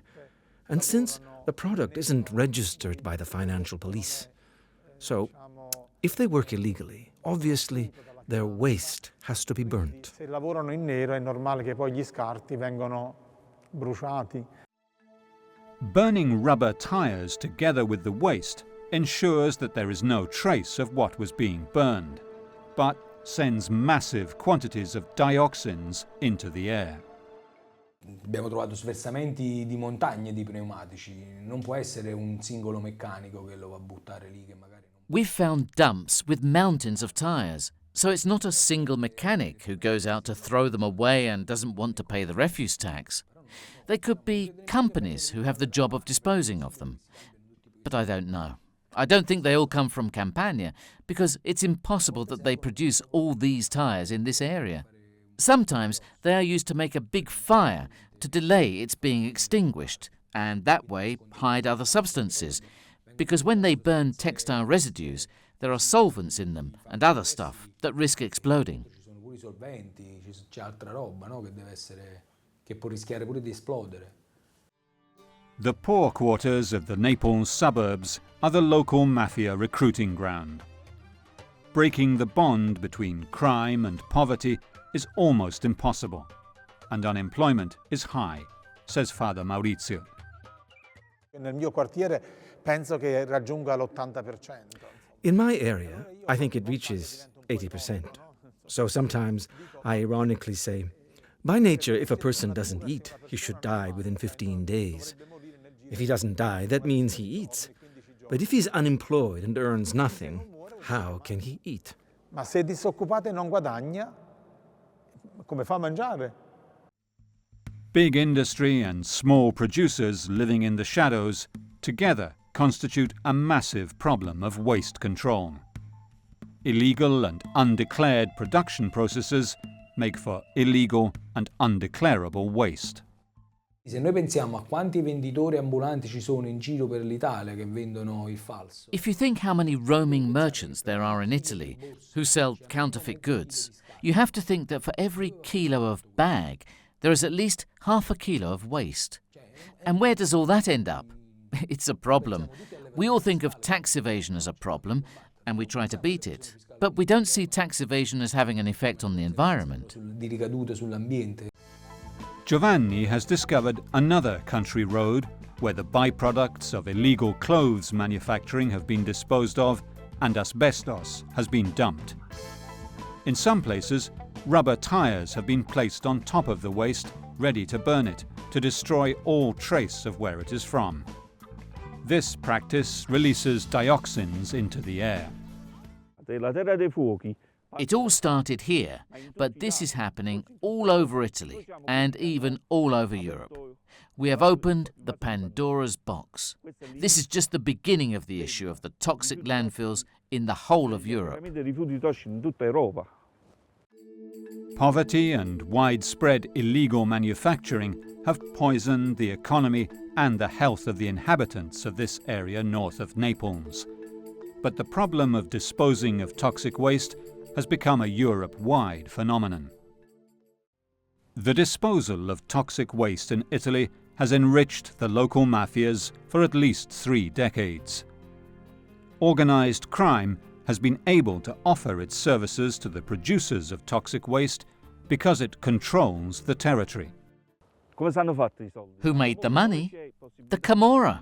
In fact, it operates in construction, earth-moving and cement, and in waste. They earn more from waste than from drugs. Also because with drug trafficking, you go to jail. With toxic waste, you get a fine. Whatever kind of refuse you are disposing of, all you risk is a fine. The most delicate part of Andrea Palladino's investigation has concerned the extent to which the states involved knew what was happening. If there are Italian entrepreneurs who were connected to the Swiss, British or Luxembourg financial networks, it would be interesting for the security of the state to know more, and for the security of the firms who do their work correctly, because this kind of traffic creates unfair trade advantages, because it lowers the cost. So, in actual fact, the secret services have probably done too little from what emerges. I refer again to what Carmine Schiavone told me. For example, he trafficked cement. He was in construction. And he maintained that the secret services had him load weapons and toxic waste into the hold of the ships below. And then above were the products that were officially being transported by those ships, in this case, cement. They went to countries where there were rebel guerrillas, or organized or corrupt groups, or politicians. Unfortunately, where there is poverty and unstable governments, there is a lot of corruption. And disposing of the toxic waste in those countries was paid for with arms. And in exchange, drugs were brought back. Why governments wanted to keep how toxic waste was being disposed of a secret is a question no one seems to be able to answer. However, disposing of the byproducts of nuclear energy production seemed to be a particularly tough remit for the Italian governments of the 1990s. C'è stata un'inchiesta importante della Procura di Matera che riguardava soprattutto un impianto Trisaglia a Rotondella, vicino appunto Matera. There was an important investigation by the Procura of Matera that involved the Rotondella plant near Matera, where the investigating judge, Pace, noted that there was a lot of confusion with the registries. It was a plant that contained radioactive and dangerous waste, and during the investigation there was some reference to bad handling of the materials. Di quell'impianto con molti punti, punti oscuri. Italy's parliament has investigated the mysteries surrounding toxic waste disposal in the 1990s, and the results have been shocking. Carmine Schiavone and Francesco Fonti were just two of the witnesses called. The spread of the eco-mafias has been traced and recorded. Now it is time to control them, Europe-wide. The safety testing is often left in the hands of the waste producer, and therefore the controls are not that strict. Sicuramente le organizzazioni mafiose hanno avuto un ruolo importante, pensiamo soprattutto alla Camorra in Campania. Certainly the mafia associations had an important role, and I'm referring especially to the Camorra in Campania. But at the heart of these environmental criminal organizations is the wider economic system that also uses the mafia to drastically lower the cost of waste removal. Anche le mafie per poter abbattere drasticamente il costo di smaltimento dei rifiuti. If the Camorra is able to manipulate the votes and get a politician elected, now that the sons of Camorristi and mafiosi go to school and university, the Camorra has its own children elected, so we find them in certain places. However, there is an even more profitable line of trade for organized crime that has access to ships and controls local territory: migrants. Andrea Palladino has also traced where the mother ships that carry migrants from Turkey and Egypt to Europe come from. E abbiamo ricostruito almeno 15. We have traced back at least 15 cargo ships to the shipyards between August 2014 and January 2015 that were used for the transport of migrants to the Italian coasts. But above all, what struck us when analysing the ship owners was the overlap of trafficking. Among them was a ship that had been stopped by Greek authorities because it was transporting 20,000 Kalashnikovs, probably headed for Syria. The Mediterranean Sea, these limpid waters, are also the site of lethal trafficking of people, arms, drugs, and toxic waste. Traffics covered by a conspiracy of silence. Uncovering the crimes of the past is revealing a deadly threat to future generations.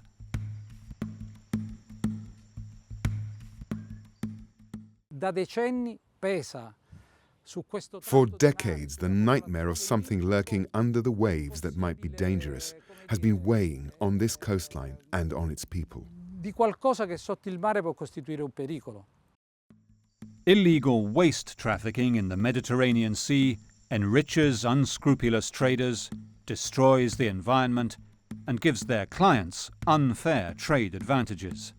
These merchants of death for at least 30 years, have profited from war and famine on Europe's doorstep. When you dig outside the waste pits that are already mapped, the prosecutor's office has found, thanks to the forestry police, other waste pits. All it takes is a little bit of digging and you find barrels. Many barrels, very tall barrels, 200 liters each.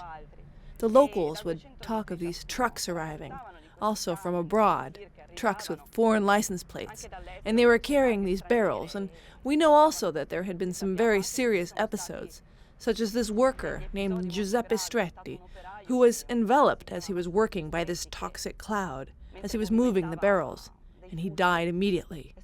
He'd been fine beforehand.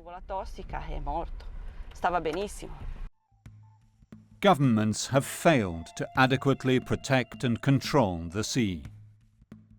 If trade is the heart and soul of prosperity, illegal trafficking of all kinds has undermined the stability of the Mediterranean basin and has poisoned and impoverished its inhabitants.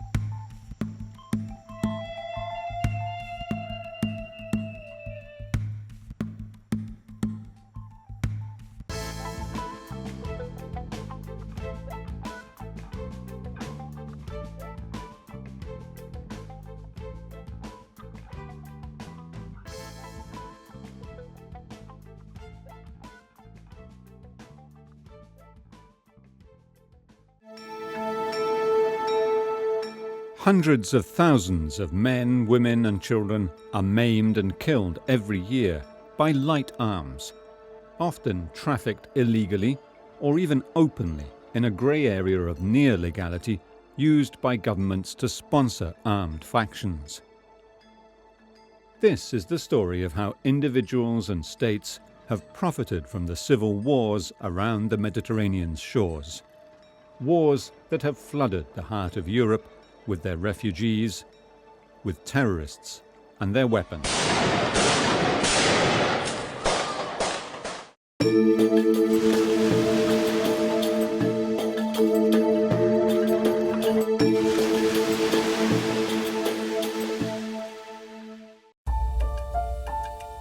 Today, arms are being trafficked in and out of the Mediterranean and Black Sea ports and airports by smugglers, arms dealers, and even governments.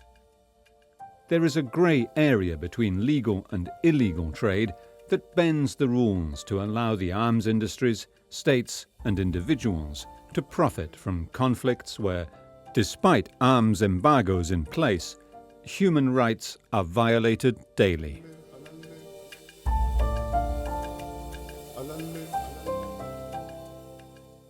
For most transfers of arms, the end-use certificate is okay, because most of these arms have a legitimate end use.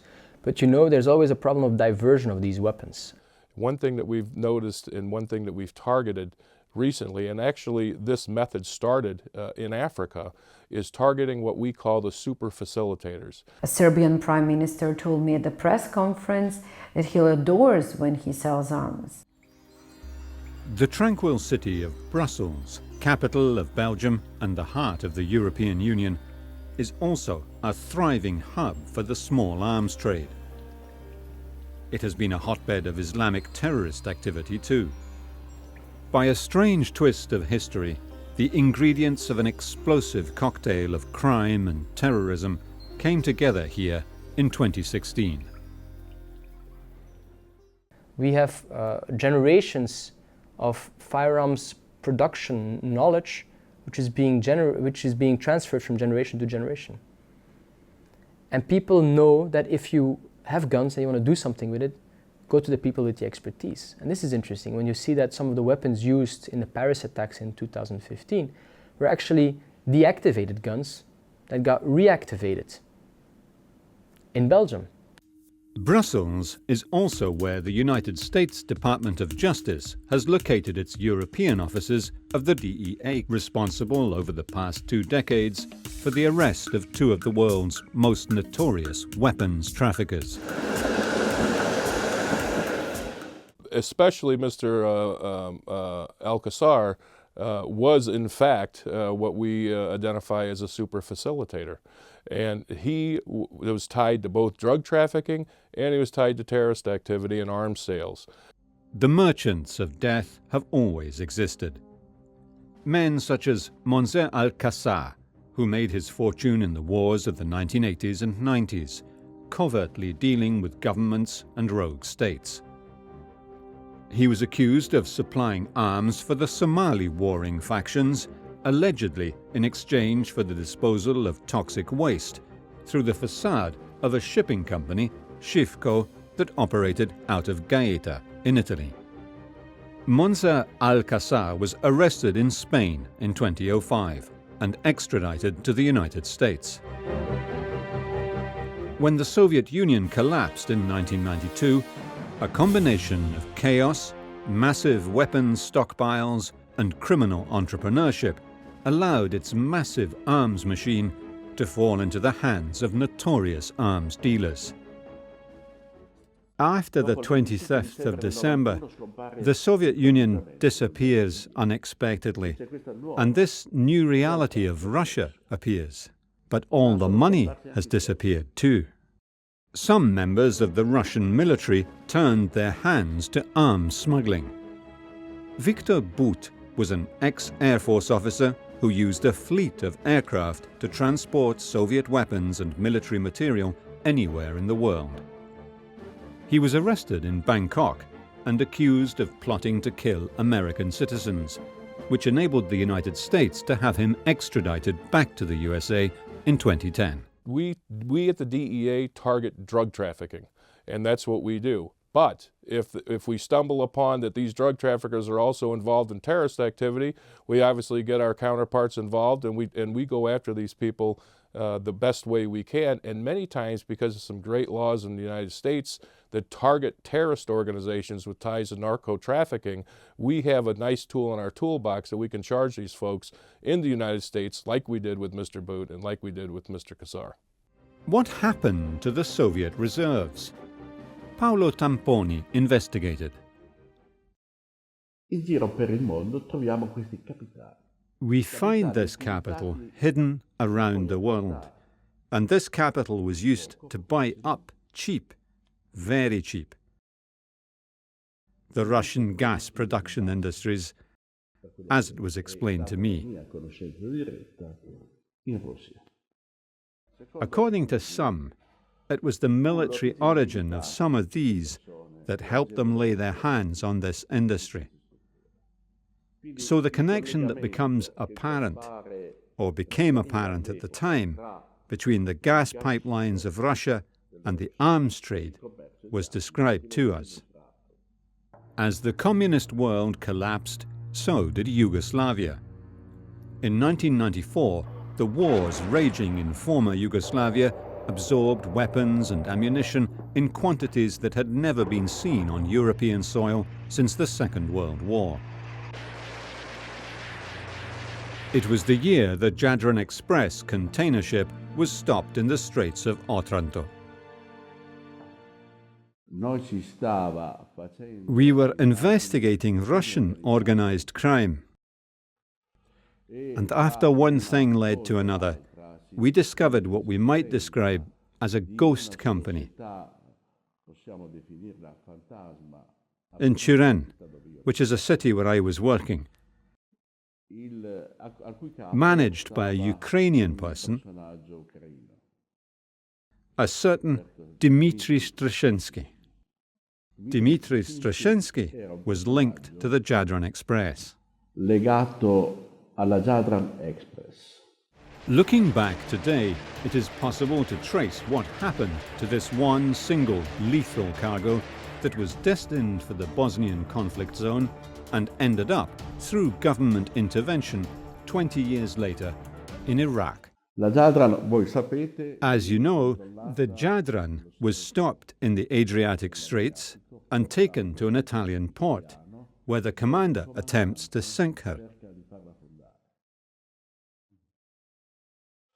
He fails, and this raises the suspicion of the investigators.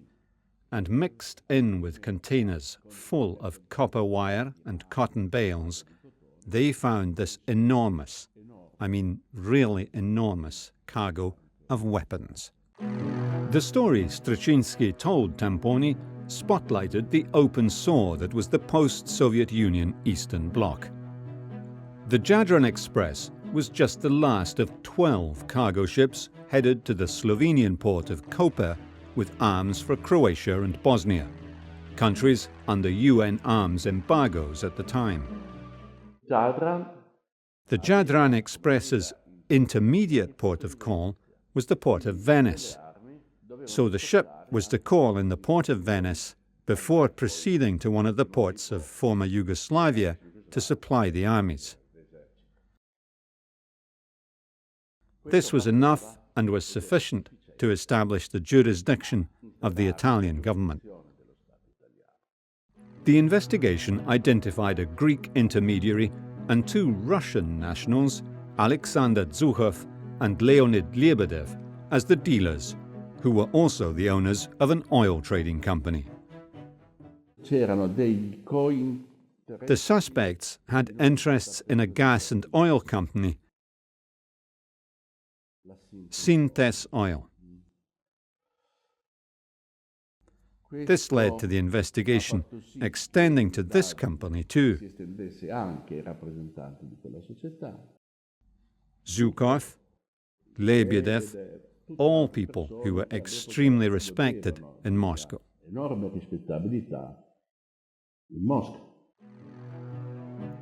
According to Ukrainian witnesses, the arms were destined for the Slovenian port of Koper, where they were to be delivered to Croatian and Bosnian middlemen for use in the civil war that was ongoing at the time. Nel corso del giudizio ordinario vennero portati dei testimoni. During the trial, Ukrainian witnesses appeared, government employed, who declared, and possibly rightly, but we did not know this beforehand, that the cargo was under surveillance. Che quel carico era stato sorvegliato. As a result of this, and of declarations made by the Ukrainian government personnel, it was discovered that the ship was not due to go via Italy. Emerse che la nave assolutamente non sarebbe dovuta passare dall'Italia. So, as a result of these declarations, sworn under oath, the basis of Italian jurisdiction was eliminated. Veniva a mancare il fondamento della giurisdizione. When they were first captured, the judicial authorities ordered the arms to be destroyed, and they were taken to the super-secret NATO naval base on the Sardinian island of La Maddalena, where they were stocked, but not destroyed. Where did all these weapons from Eastern Europe sail from? Until recently, one of the most notorious arms smuggling hotspots was the Ukrainian port of Odessa, as well as its secret twins, Oktyabrsk and Mykolaiv. Perché l'Ucraina passa a gas pipelines that end up in Odessa pass through the Ukraine, and the oil company was interested in controlling it.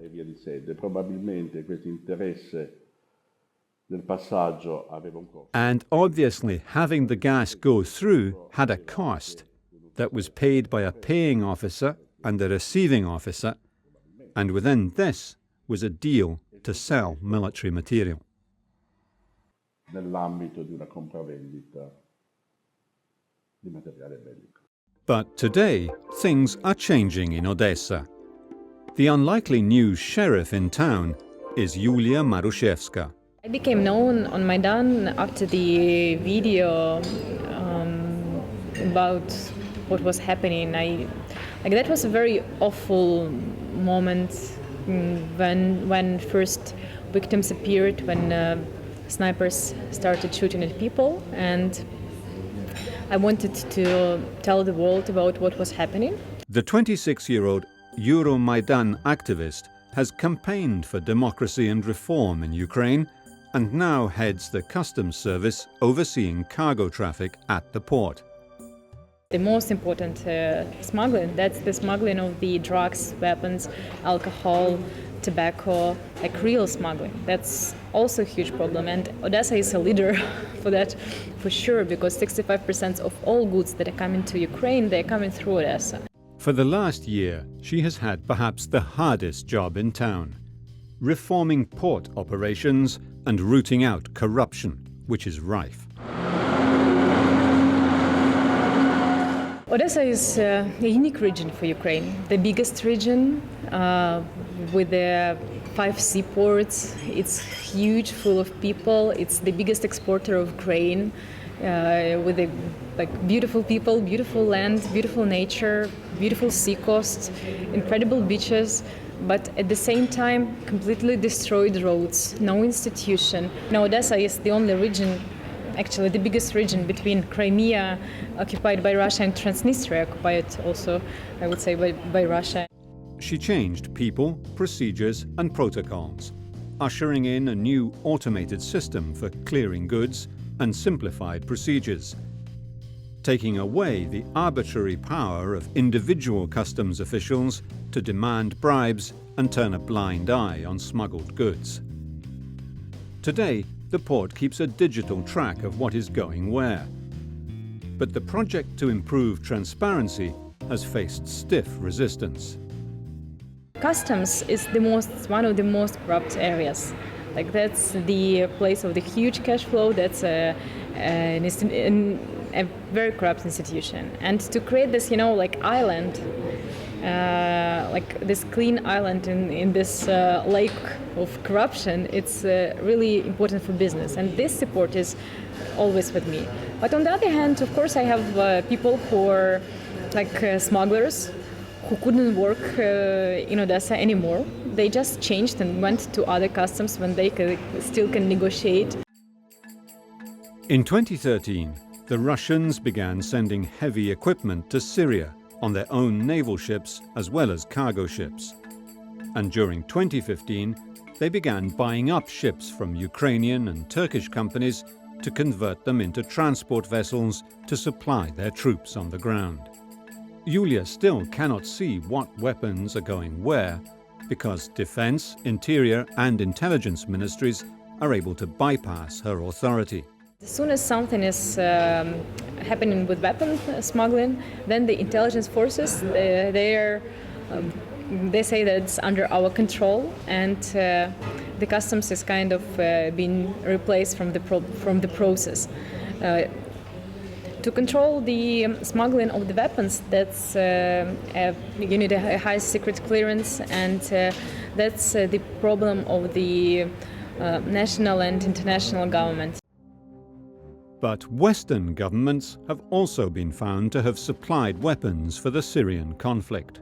US arms sold to Jordan have made their way into the hands of rebels. And the arms cache found aboard the Jadran Express was reported to have been delivered by the Italian government to the Kurdish militias fighting ISIL. The Italian government changed the law to make this trade possible, but has done nothing to track the arms' whereabouts. Erano armi per la dotazione di un armamento di un esercito moderno. They were weapons. They were equipment for a modern army. The arms confiscated were ordered to be taken away and destroyed. Also, because the arms were not of a type used by NATO, by which they could have been given to the forces that at that time were part of NATO, they were Kalashnikovs. So there was no economic interest in keeping them. Firearms are very durable goods. Some of the weapons that are being found right now in the Middle East, in the conflicts in the Middle East, are weapons that are dating back from the 50s or the 60s or the 70s. So these weapons have been around for decades and have changed hands for decades. And that's very difficult. But it also means when you do export control, you have to take the long-term perspective. The weapons that we're exporting today, where will they end up tomorrow? But you also have to ask yourself the question, where will they end up in 5 years or 10 years or 20 years? The Balkans Investigative Reporters Network and the Organised Crime and Corruption Reporting Project, NGOs supported by the European Union and, among others, the Norwegian and British foreign ministries, have investigated arms sales to Saudi Arabia. Their researchers have identified 68 cargo flights from ex-Soviet bloc countries supplying massive quantities of Soviet-designed arms to Syrian rebels, including ISIL, via apparently legal exports to Saudi Arabia and Jordan. Arms that do not equip their regular armies. Those flights are cargo planes. Aviation companies, usually Ruby Star, that operates and that has the history of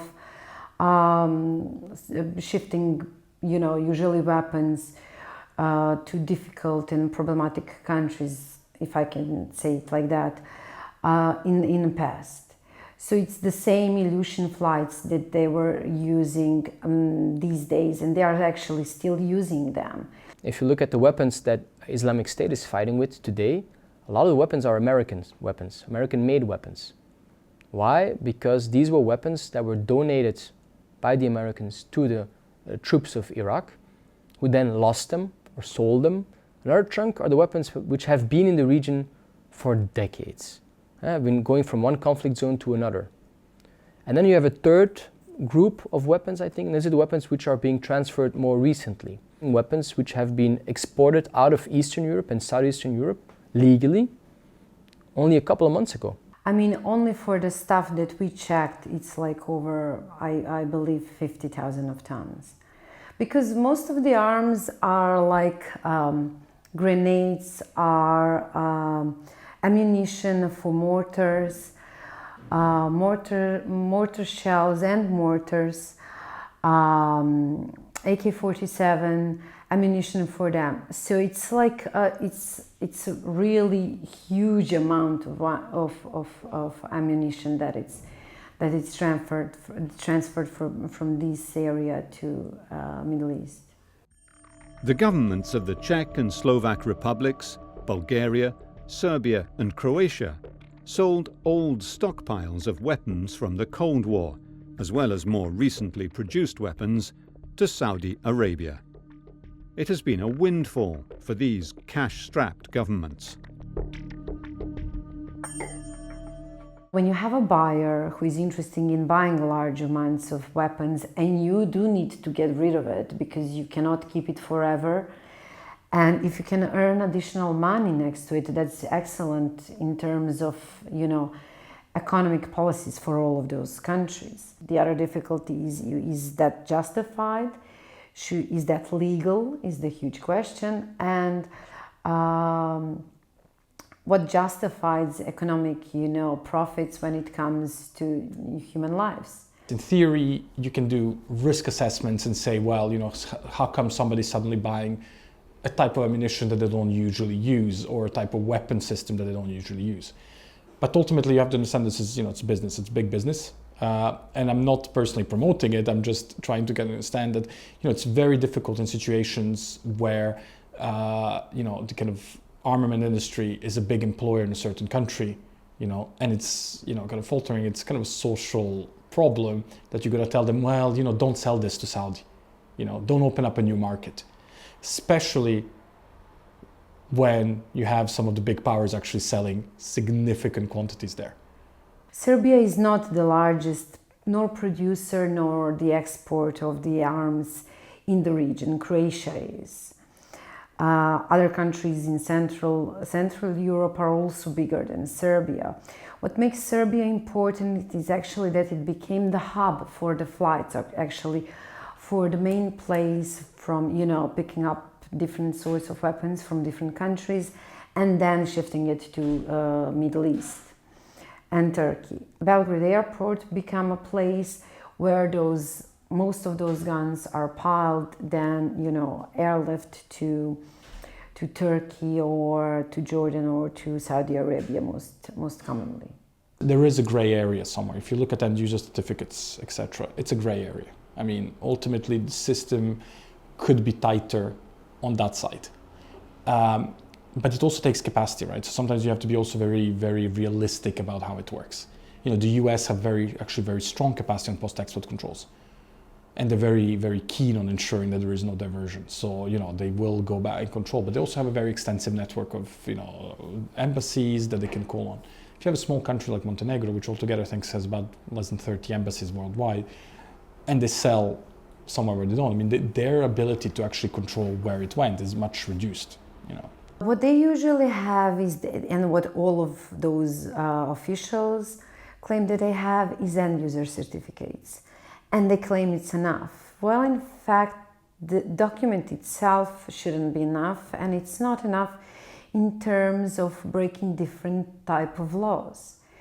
They are obliged to follow three types of law: national law, EU law, and ATT, Arms Trade and Treaty. And what they usually do is that they own end user certificate, but they don't provide any additional information. They did good enough, you know, background check of the buyers.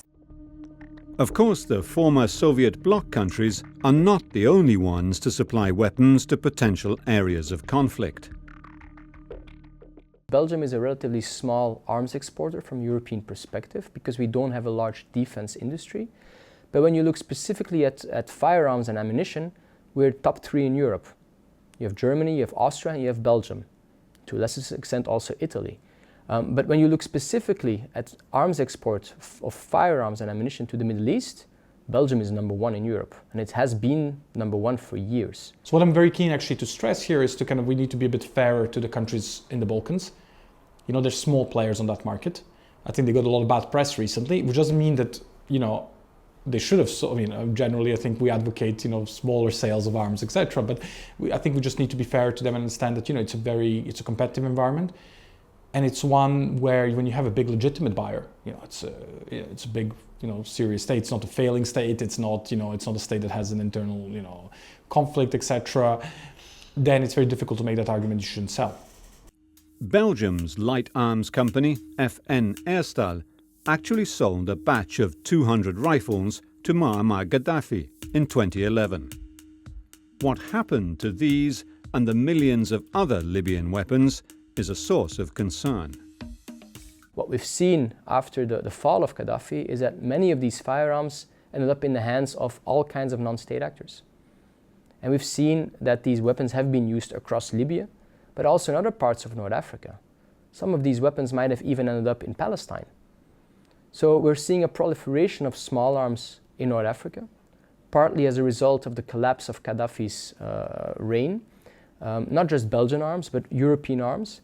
And these weapons are spreading to the south of the continent. But there's also fear in Europe that these weapons might actually end up going north, across the Mediterranean and into the hands of criminals or even terrorists in the streets of Brussels, Paris, Amsterdam, and so on. States still employ private defense and security contractors and arms dealers as middlemen, however.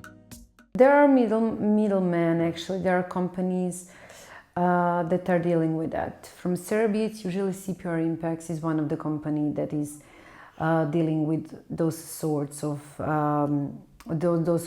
trade, I would say. There are other companies which we are trying to target in different countries. On some of those arms, you can even see the dealer's name, like Ahaloy from Bulgaria is one of as well. You can see a mark on the boxes of weapons that are distributed and then ended up in Syria. CPR Impex recently bought a stake in Montenegro defense industry, a strategic move for a company that prefers to keep its dealings quiet.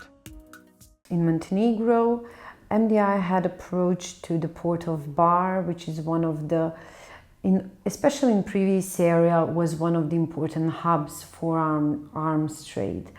Because Bar is a privatized port and most of the arms trade went through that port. So from a logistical point of view, it's very much important that you have some sort of, possibility where you can like ship weapons. With Montenegro negotiating entry to NATO, having a base there seems logical. CPR impacts weren't able to sell weapons through Serbia that easily, and Montenegro actually opened a whole new chapter for them. So it's a good business move.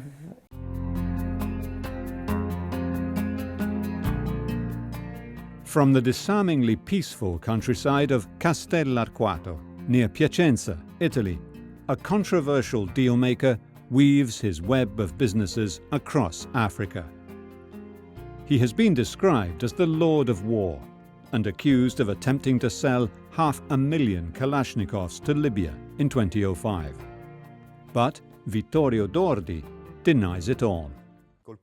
I started with the Congo in 1998 when I met, outside Congo, in Switzerland, a minister, the Minister for Petrol, Mpoyo, and he introduced me to the president, Laurent Désiré Kabila. And the president told me that the only resources available were those for building an air force, and since I spent 20 years in Russia and spoke Russian, he asked me to accompany a delegation to go and look for what they needed. I accepted the job, for which I have an official letter of engagement written by the ministry, and I was given a diplomatic passport for this job, and that's how I got into this field. Tutto si svolgeva praticamente all'estero. It all happened abroad. The suppliers were of diverse origins. The case that interested us were the 500,000 Kalashnikovs. Chinese-made Kalashnikovs, let's say, imitations. They came from a Chinese company that was well known in the arms sector. Era una ditta cinese, nota nel settore degli armamenti. Destinazione, in questo caso, la Libia. Their destination was Libya in this case. Then there were the beginnings of a deal with Iraq for the same material, AK-47 Kalashnikov-type weapons, and massive ammunition supplies. Mitragliatori tipo Kalashnikov e munizionamento anche ingenti.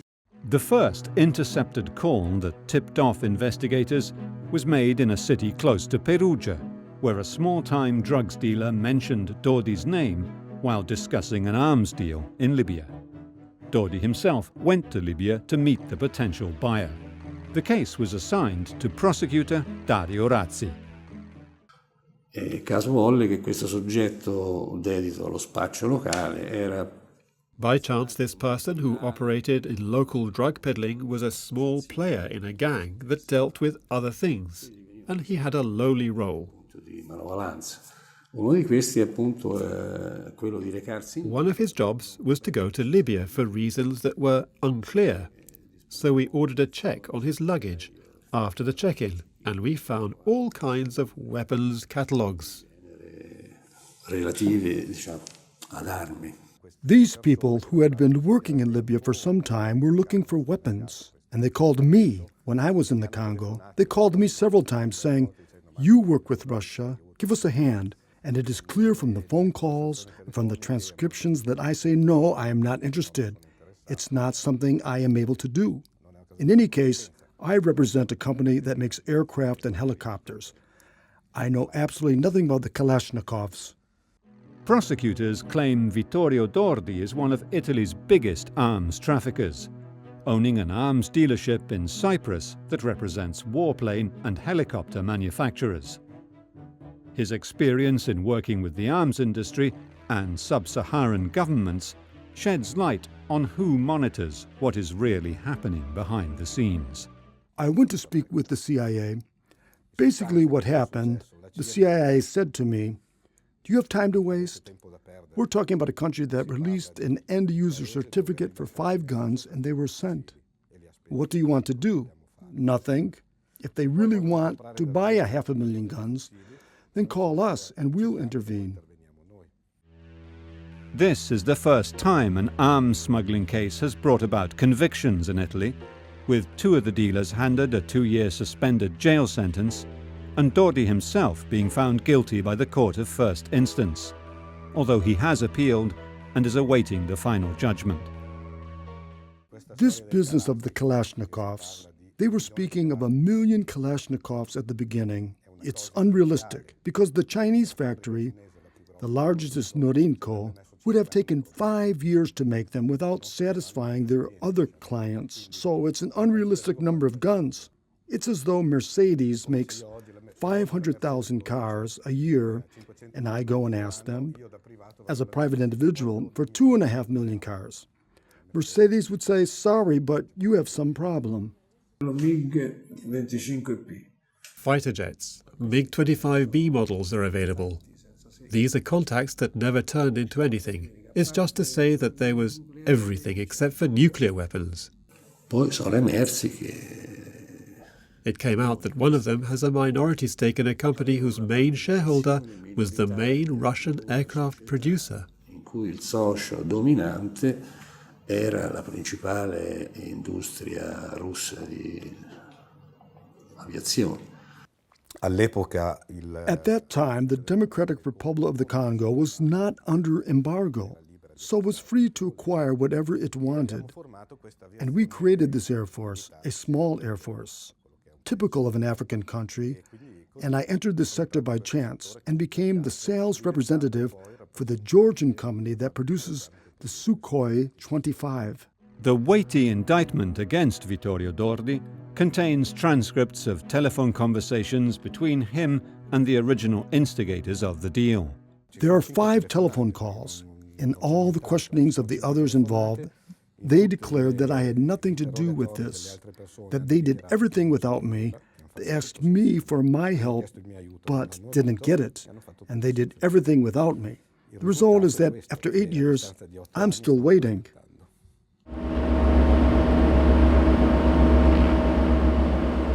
Often, the arms shipments arrive in small merchant ships at less important ports, with loading and unloading at secluded sites used by smugglers for centuries.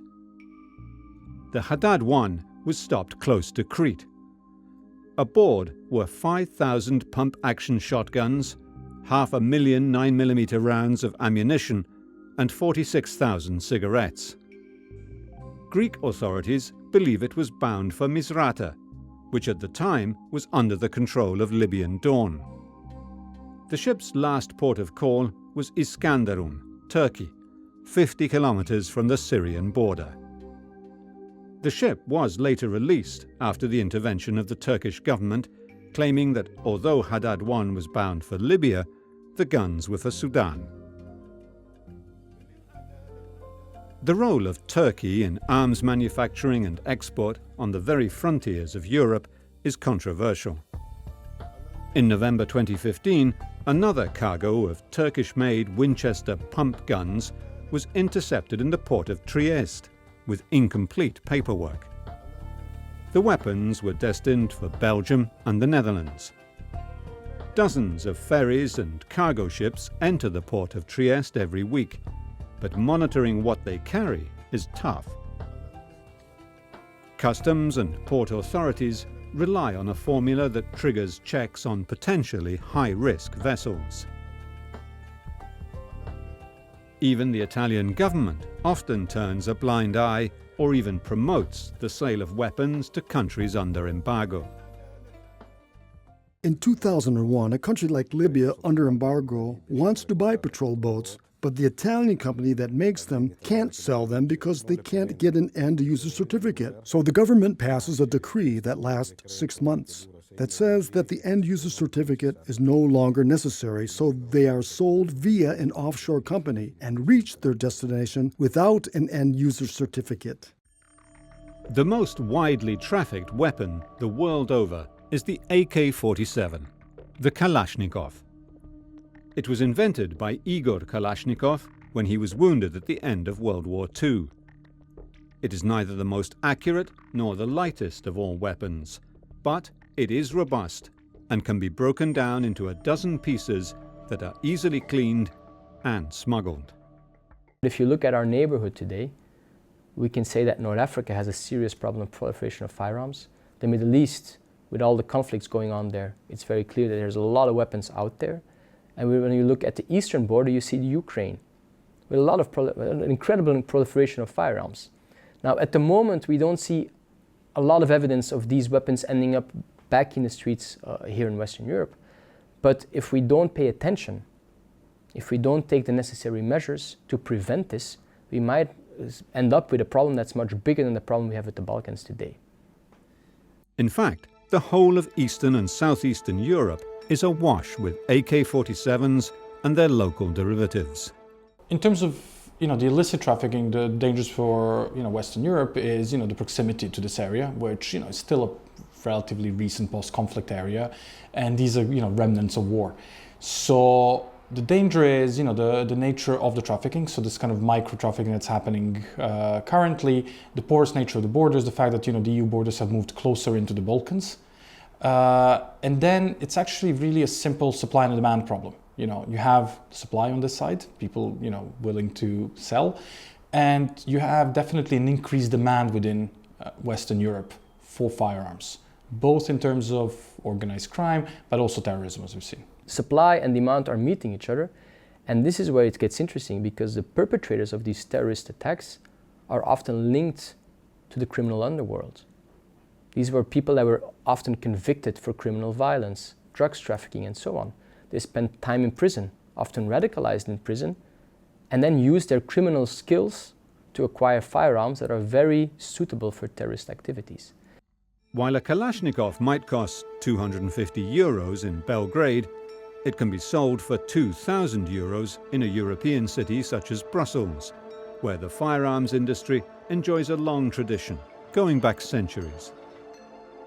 Concerns are growing that these weapons are increasingly being used for terrorism and organized crime. One of the things also to look into, if you want to look at, especially the European market internally, right, is the demand side, and I think that hasn't been looked into enough. There's always this pressure on, okay, the supply is coming, but the supply wouldn't be coming if somebody wasn't buying it. Gare du Midi, Belgium, is one of the places where gangsters and jihadists used to be able to buy weapons. The market for small arms and light weapons is estimated, conservatively, at $1 billion annually, with black markets adding another $200 million to the pot. One thing that we've noticed and one thing that we've targeted recently, and actually this method started in Africa, is targeting what we call the super facilitators. These are people that can do various amounts of illegal activity, from arms sales to narcotic sales to human smuggling. They have their hands in all sorts of different crimes. DEA, along with our counterparts, have started to target these organizations, and by targeting the organizations, not only are we disrupting drug trafficking organizations, we're disrupting terrorist organizations that are operating pretty much with impunity all over the world. The rise of West African organized crime, trafficking drugs, arms and people, operating alongside the terrorist organization Boko Haram, has added a new danger to Europe's streets, a new level of despair and instability in Africa. They are fighting in Nigeria also to ask me to do what is not under my religion, because I'm a Christian. I have a problem because my father is a politician, and he got himself into one mess or the other because of politics. So my family, generally, no one is at home now, and my father is dead because of the same issue. Et la population voulait manifester, eh bien, ils ont arrêté la population de ne pas à se manifester. Et ces jours-là, ils ont commencé porte à porte, ils ont fait, il y avait des morts et plusieurs blessures. Et ils m'ont poursuivi, ils m'ont même tiré, j'ai reçu le balle. Ouais. People tend to see arms export to the Middle East as not connected to the illegal market here in Europe, but they are. As long as we keep exporting massive amounts of these weapons into the Middle East, and some of these weapons end up in the hands of all kinds of non-state actors, we have the risk that these weapons will eventually end up in our own streets. And this is where it gets interesting. And this is something that's not made. Arms export control is seen as foreign policy. Fighting the illicit gun market is seen as an interior policy. And I think we need to go beyond that. If we want to avoid the Balkan scenario in a much worse situation, we need to start connecting internal security and external security. One of the documents that we found from our sources is directly in written saying that this can affect Serbia in many levels, and that's the important bit. From one side, yes, you're providing profit, but from the other side, you're endangering your position in EU, which is one of the first Serbian priorities. You're endangering both of your position with EU actually and Russia, because in this wartime thing, Russia is on the other side, it's on Assad's side, and the weapons that Serbia is selling goes strictly to the hands of rebels. So you're actually putting Serbia in both ways, like, you know, it's not safe. Ruthless arms suppliers who thrive in the grey area of a technically legal but morally dubious arms trade are fueling military violence across the Mediterranean, where the undetected passage of lethal cargo puts Europe's citizens at risk every day. The smuggling routes across the sea, between secluded ports where illicit goods, including arms, are trafficked, are today being overshadowed by state-sponsored deliveries of arms and ammunition. Millions of refugees from these proxy wars, fueled by the arms trade, are making the desperate journey to Europe.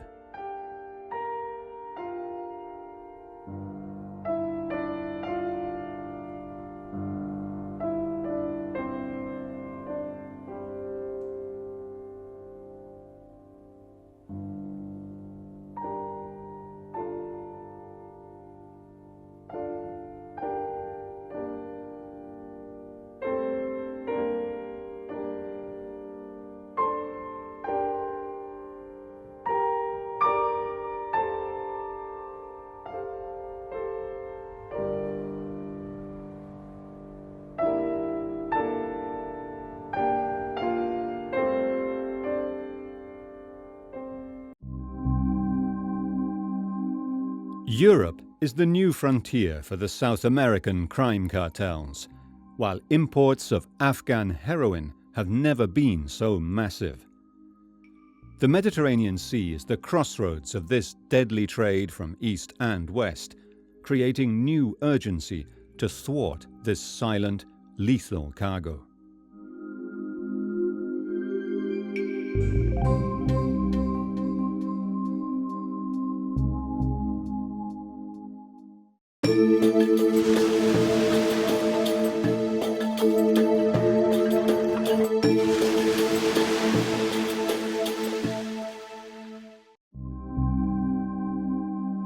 The globalization of crime has brought about an incredible intermingling of drug trade routes. Instability due to the failed war in Afghanistan has led to a 300% increase in the quantity of heroin hitting the European market. In the United States, the market is so flooded with Latin American cocaine that dealers have turned their sights to more profitable Europe. Never before has Europe been so awash with drugs. Much of it comes through the Mediterranean Sea via container ships. Well, drug trafficking in general is an evolving profession for these criminals. And what they try to do is capitalize their profits. And one of the best ways they can capitalize their profits is to mitigate risk. And of course, risk is international law enforcement. So they're constantly looking for new routes, new avenues to get their drugs to wholesale markets and ultimately consumer markets. The Andrangata is capable of paying for a cargo even when that cargo is lost. You guys are buying it. If you stop buying it, maybe the people in Mexico, Venezuela, Brazil and all the rest of it will stop selling it. The drug smuggling routes follow the great trafficking highways which have changed over the years as criminal organizations have spread their web of alliances.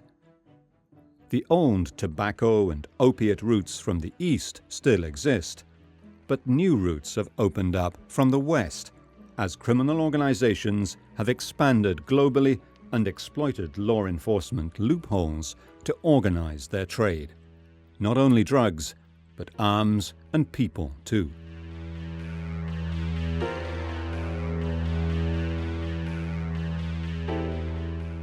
Italy has been at the forefront of Europe's battle against drug smuggling ever since Palermo in the 1980s became the capital of Europe's heroin production under the umbrella of the Cosa Nostra crime syndicate.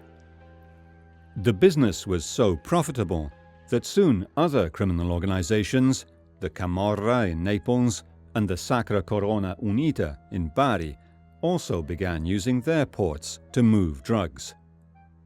Eventually, though, cocaine and the Andrangata would supersede all the others.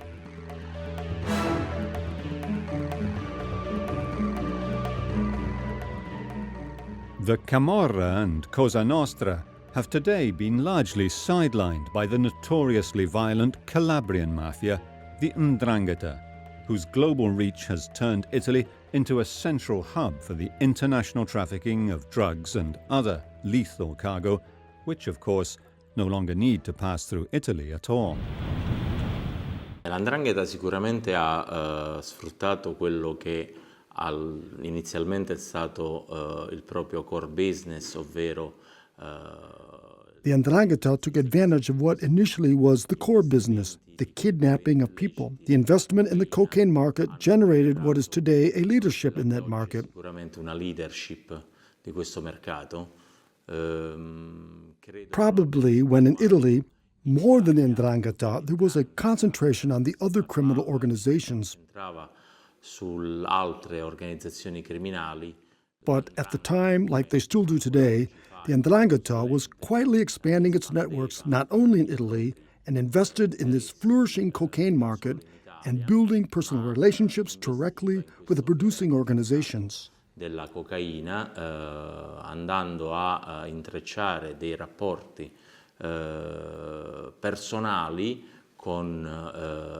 direttamente con le organizzazioni produttrici. Drug trafficking is a global threat that has required law enforcement agencies worldwide to collaborate closely. Here in Brussels, the United States Justice Department runs a key office of the DEA directed by James Allen. Yeah, originally, well, back in 2006, I was the regional director for DEA for the what we call Middle East, Southwest Asia region, which included Afghanistan, Pakistan, all the way through Turkey and the STAN states. What we typically worked with our Turkish counterparts at that time was heroin trafficking, and heroin trafficking basically up through the Balkan route, which is a very traditional route through Romania, Bulgaria, up through Croatia, and then into Europe. The Balkan route, once the hub for heroin trafficking of the 1980s and 1990s, is now changing. Once the Albanian gangs used the migrant crisis of the 1990s to get their wares into Italy, and from there to the big centers of Naples and Palermo. Heroin was sent from Europe to the USA. It was the time of the great mafia trials and the first contacts between the Colombian cartels and Italian organized crime. What we've seen as we worked these massive organizations, mostly Albanian and Turkish, where they were not only using the Balkan route, but they were starting to use what we call the northern route, which is through the Stans and then into Russia and then trickling down into Europe, and also what we call the southern route, which is going down through Pakistan, across the Makran coast into East Africa, across to West Africa, and then up through Europe and sometimes the United States. Smuggling in and out of Eastern Europe and the Balkans is still small scale, however, compared to the massive growth in the cocaine market. Cocaine is trafficked to Europe mostly by sea, often in container shipments. Colombia remains the main source of the cocaine found in Europe, but direct shipments to Europe from Peru and Bolivia without ever having passed through North America are becoming increasingly common. In fact, smugglers are increasingly using the hundreds of ports of the Mediterranean to smuggle vast quantities of cocaine into Europe. London is one of Europe's lucrative markets. The cocaine trade in the UK began 20 years ago.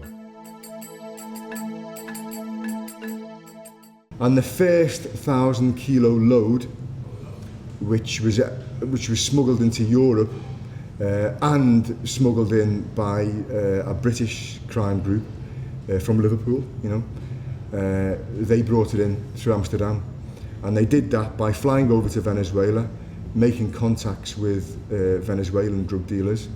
Then they came back to, and the drug dealer said to him, we will give you 1,000 kilos on tick, on credit, if you can get the transport from Venezuela to Europe. So they flew back, they bought a boat. They'd never sailed a boat in their lives. They sailed it to Cape Verde on a test run. They thought, yeah, we can do this. They sailed it to Caracas, or port in Venezuela. They picked up the gear, and then they sailed it right into Amsterdam. And that was the first 1,000-kilo load, which that and crime group ever did. Lots of other people in Liverpool watching this, and they thought, well, if they can do it, we can do it. So they all moved over to Amsterdam, and they did it themselves. There are several ways cocaine enters the European market. Some big hauls have been uncovered in containers coming directly from South America, while others have been transported by mothership to the European or West African coast before being transferred to smaller vessels. Some cocaine is left as payment to West Africans for their assistance, which they then move on their own behalf, sometimes even by commercial air couriers. Gangs from Nigeria, who rely on a global web of Nigerian communities to ply their deadly trade, have found yet another way to take advantage of some of the most marginalized Africans who are caught up in the migrant crisis. The sheer size of Africa and the lack of any form of transnational policing makes drug trafficking nearly impossible to track. The world's leaders in drug smuggling, however, are Italian. Today, the largest criminal organization in Europe is the loose affiliation of Calabrian gangs and clans known as the Andrangata. The Italian finance police in Catanzaro is on the front line combating their terrifying power. Qualunque organizzazione criminale fa del lucro, del guadagno, la propria ragion d'essere. Every criminal organization exists to make a profit. Le organizzazioni criminali di arrestare I partecipi alle stesse, di sequestrare I carichi. Apart from destroying the criminal organization, arresting those participating and confiscating the cargoes of cocaine are not, I'd like to underline, are not the first objective. Our first objective is to build a picture of the criminal clan, identify its members, understand the roles, document its structure, and offer the judicial authorities enough investigative material to use in the trial as undeniable evidence, so as to deliver these criminals to justice once and for all.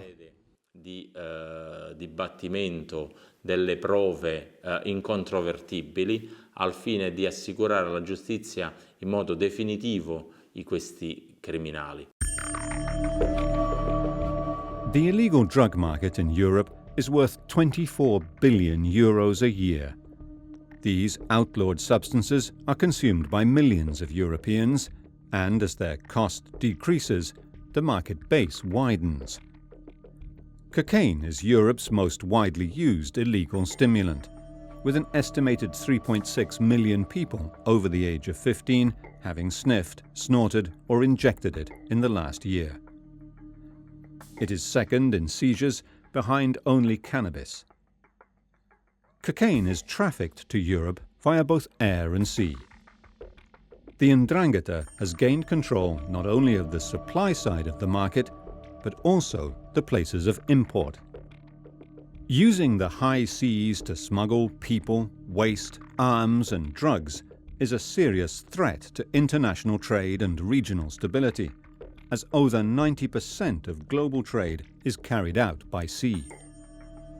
The rip-on, rip-off method, which involves putting the illegal goods into the container and then taking them out once it arrives in port, substituting the shipper's seals, is increasingly preferred to traditional concealment. It is perfect for ports where corruption is rife. The Italian Andrangheta has a man in every one of them.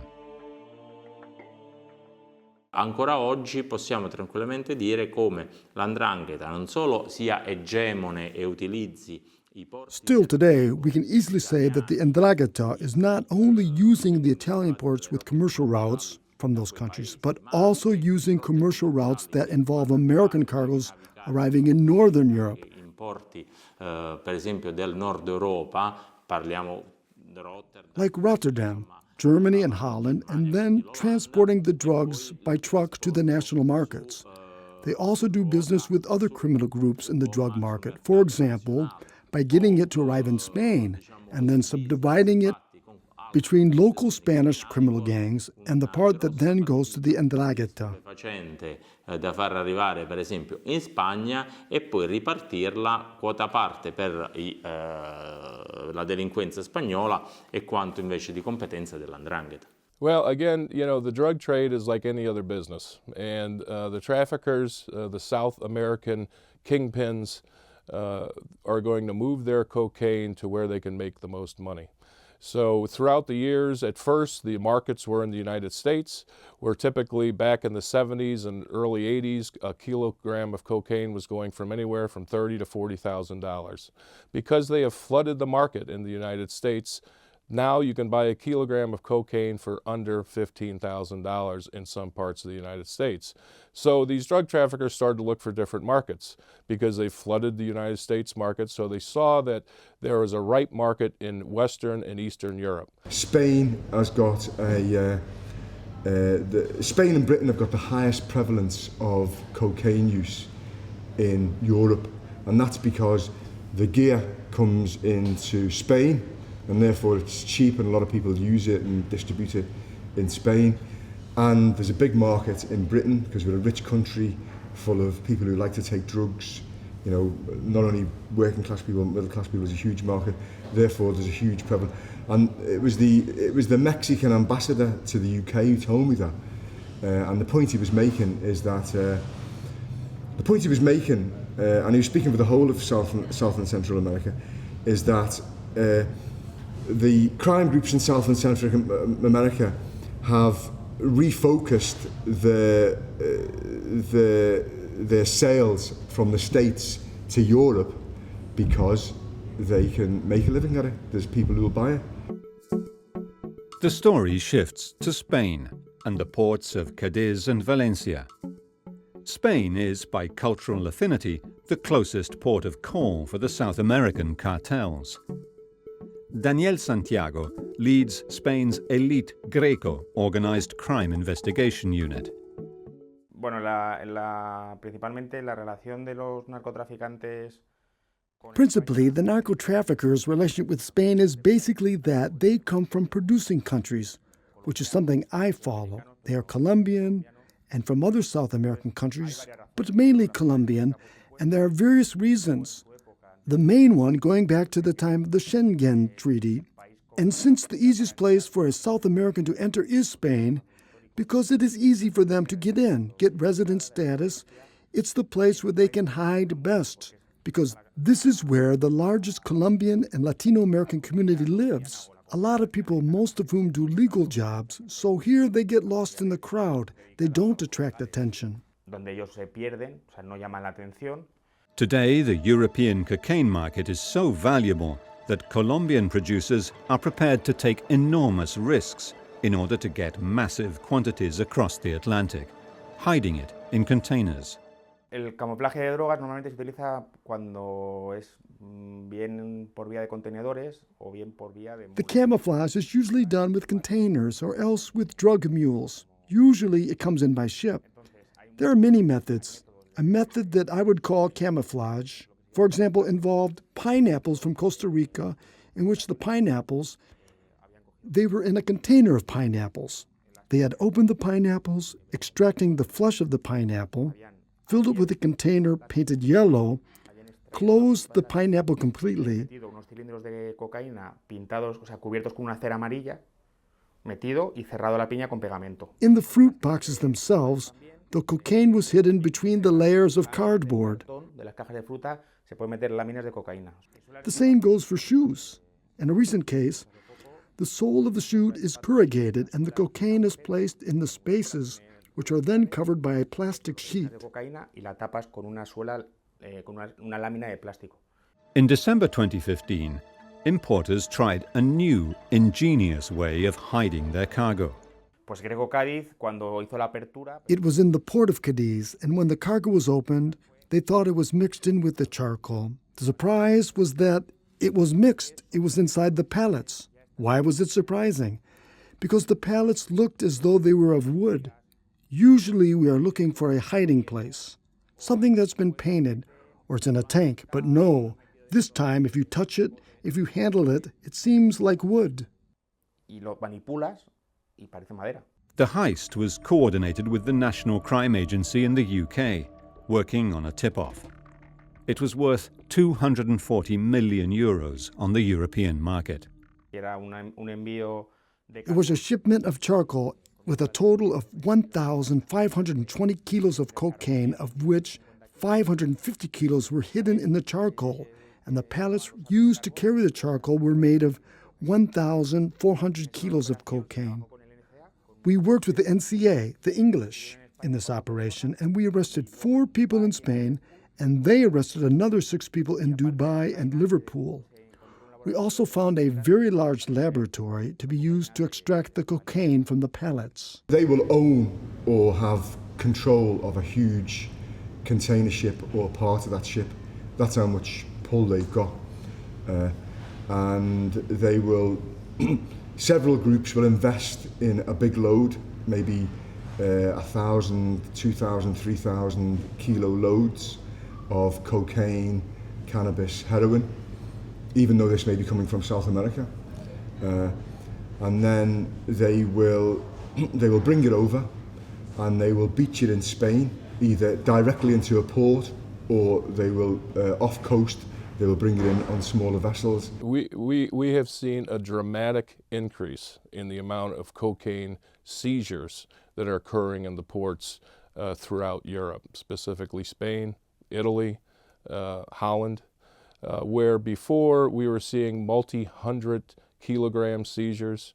Now we're seeing multi-ton seizures on a regular basis. Now that's twofold. The reason's twofold. One, there's a good market here. Two, and secondly, there is a glut of cocaine available in South America. So they're literally flooding Europe as they did the United States back in the 90s. Traditionally, Spain has been a haven for criminals.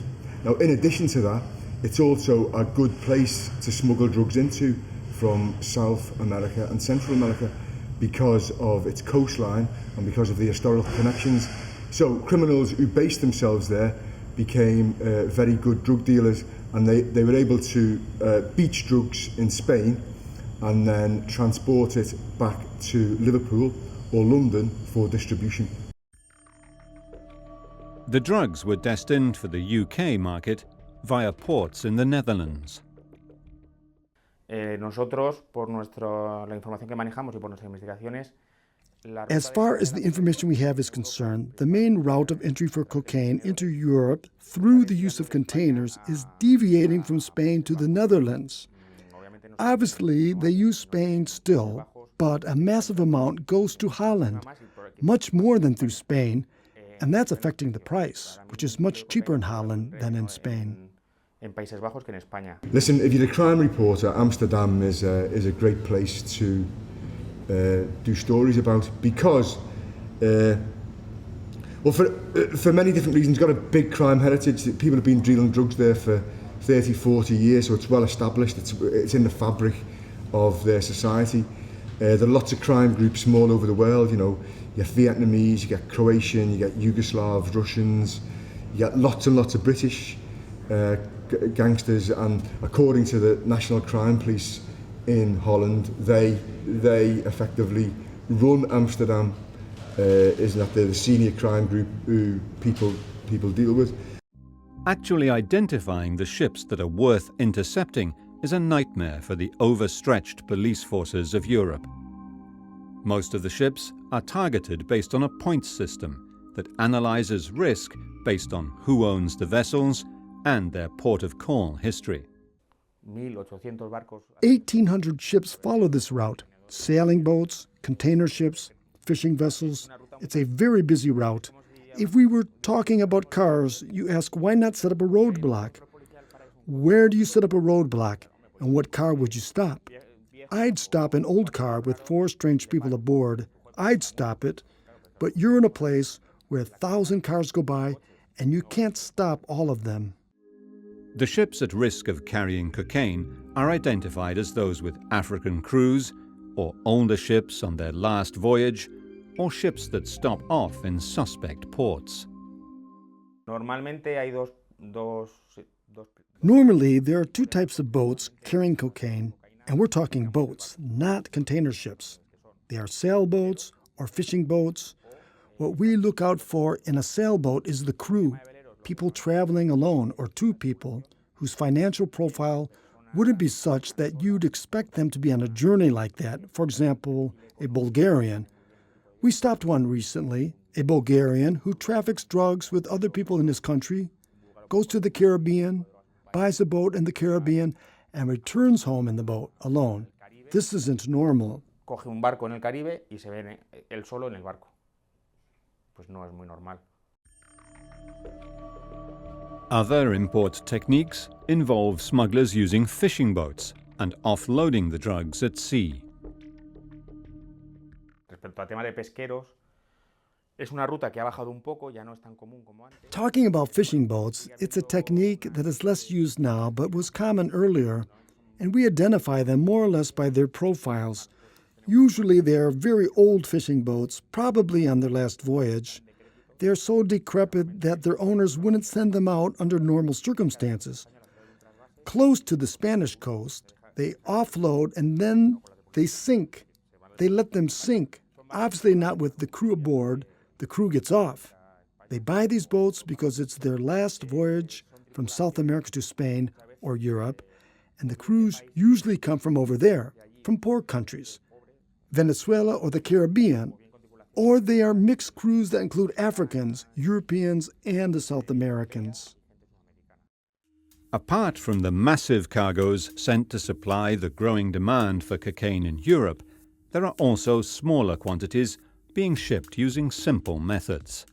The most common method is called blind pickup in Spanish, or in English, rip-off, rip-on. You have a legal business. You are a legal person. I have a legal business, and I'm a legal person. You send me fruit from South America, nothing but fruit, a legal cargo. This container is in the port of any country. Without you knowing it, a worker of the port opens the container and puts bags or backpacks with cocaine inside the container. They close the container, and the container comes to Spain, to me, with my legal business, importing fruit. This container comes to a Spanish port, and workers in the Spanish port open the container, take out the bag, and close the container. So that means you and I have transported drugs in our container without knowing it, because you are legal, I am legal, and it is a legal business.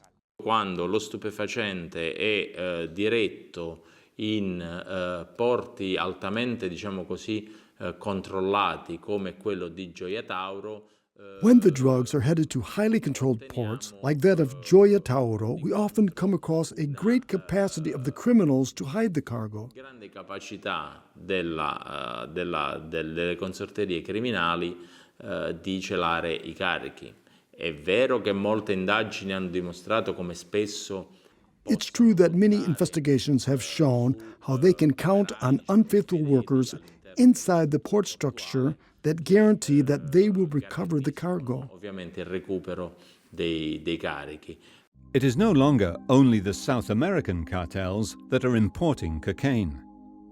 In 2016, a drug smuggling ring based in Chechnya was broken up in Spain.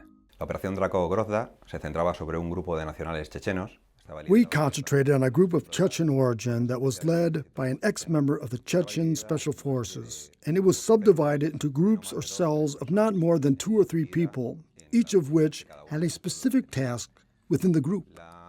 The special trait this criminal gang presented was the distribution of tasks, making it resemble an almost military organization, so that one member of the cell did not know exactly what the others were doing. In September 2016, the police of Valencia again found a half-ton cargo of cocaine and 150 kilos of marijuana in an apartment rented by the gang. They also discovered a laboratory where the cocaine could be processed and subdivided into saleable units. Esa organización, ese grupo criminal, había alquilado. This organization, this criminal gang, rented a series of apartments in the suburbs of the city of Valencia and looked for houses in urban centers far from the center of town. These houses had to have certain characteristics, such as easy access for the entry and exit of the drugs, and had to be in an area with many neighbors, so as to pass unobserved more easily and make inspection by police forces more difficult. Control por parte de las fuerzas de seguridad. The Chechen traffickers used every trick to protect the drug stashes. Como le digo, una vez que se guardó la sustancia estupefaciente en la casa, as far as finding the drugs in the house is concerned, they didn't just hide it, they walled it up. It was hidden in the ventilation system, the walls, and the furniture, above and below, so that we literally had to break down the walls to get to the drugs. It happened that the registers of the quantities held in the houses showed what they held as small quantities, so that the police might find a part of the stash and not continue with the search, and would not find the whole quantity they held. La totalidad de la sustancia estupefaciente en dichas viviendas.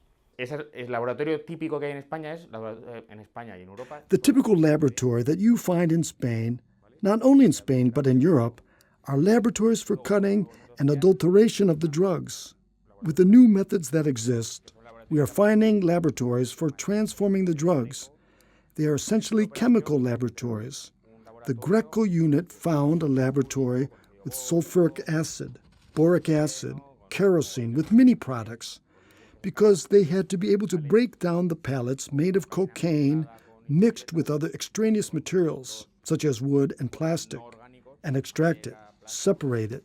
So it is a laboratory designed to extract cocaine. Esos pisos eran única y exclusivamente elegidos por el miembro más importante de la organización. This apartment was occupied by the most important member of the organization, the leader, who has a criminal record for arms and drugs trafficking and prostitution, among other crimes committed in this country.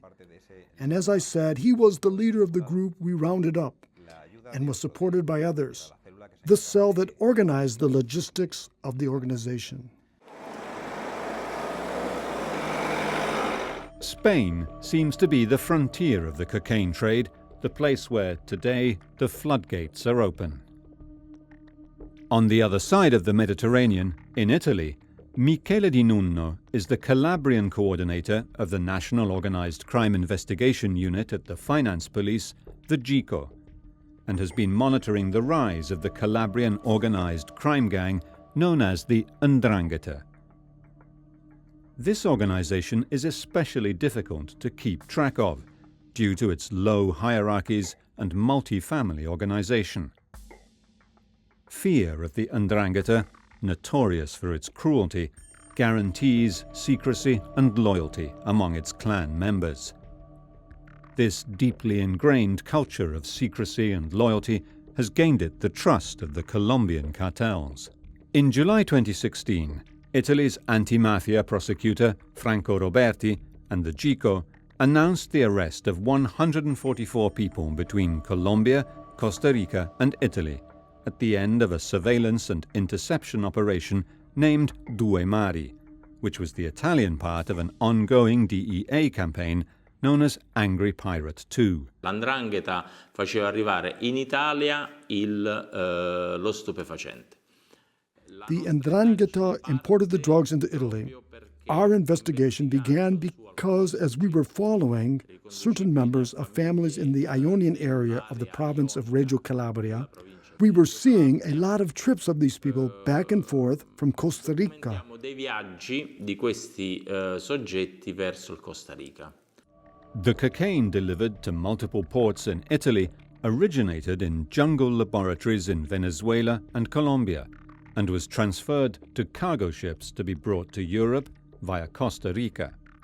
Approfittando delle ingentissime spedizioni di carichi di frutta tropicale dal Costa Rica. Taking advantage of the massive shipments of tropical fruit coming from Costa Rica into Italy, they would bring cocaine in as well. The Due Mari investigation closed by the Anti-Mafia Directorate of Reggio Calabria, executed by the GICO of Catanzaro, and the specialist group GOA, shows how Costa Rica was the departure point of massive shipments of cocaine headed for Livorno. So the cocaine was hidden in with the tropical fruit. Di cocaina che arrivavano a Livorno e quindi nella frutta tropicale veniva celata la cocaina stessa. The ports of entry of the massive volume of cocaine in the Due Mari operation were Civitavecchia, close to Rome, and Livorno. The drugs were eventually to be sent to the port of Mestre, where the organization had a laboratory. L'Andrangheta è probabilmente il primo, grossista di cocaina. The Andrangheta is the world's largest wholesaler of cocaine. It has such strong ties that go back decades, many decades, and has such stable relations with the cartels. As I said before, the cartels that manage the transport of cocaine from South America.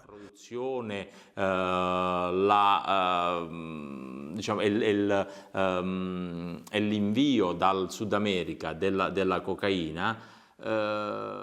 Such as to be identified as the foremost criminal organization in this area and has such good relations and offers such guarantees as not to have competitors. Dedita a questo e conseguentemente ha dei rapporti talmente forti e offre delle garanzie tali da non avere concorrenti. A new source of cocaine has entered the market with the rise of other forms of trafficking in Europe. Brazil. L'Andrangheta, qualora ritenga di poter sfruttare il porto.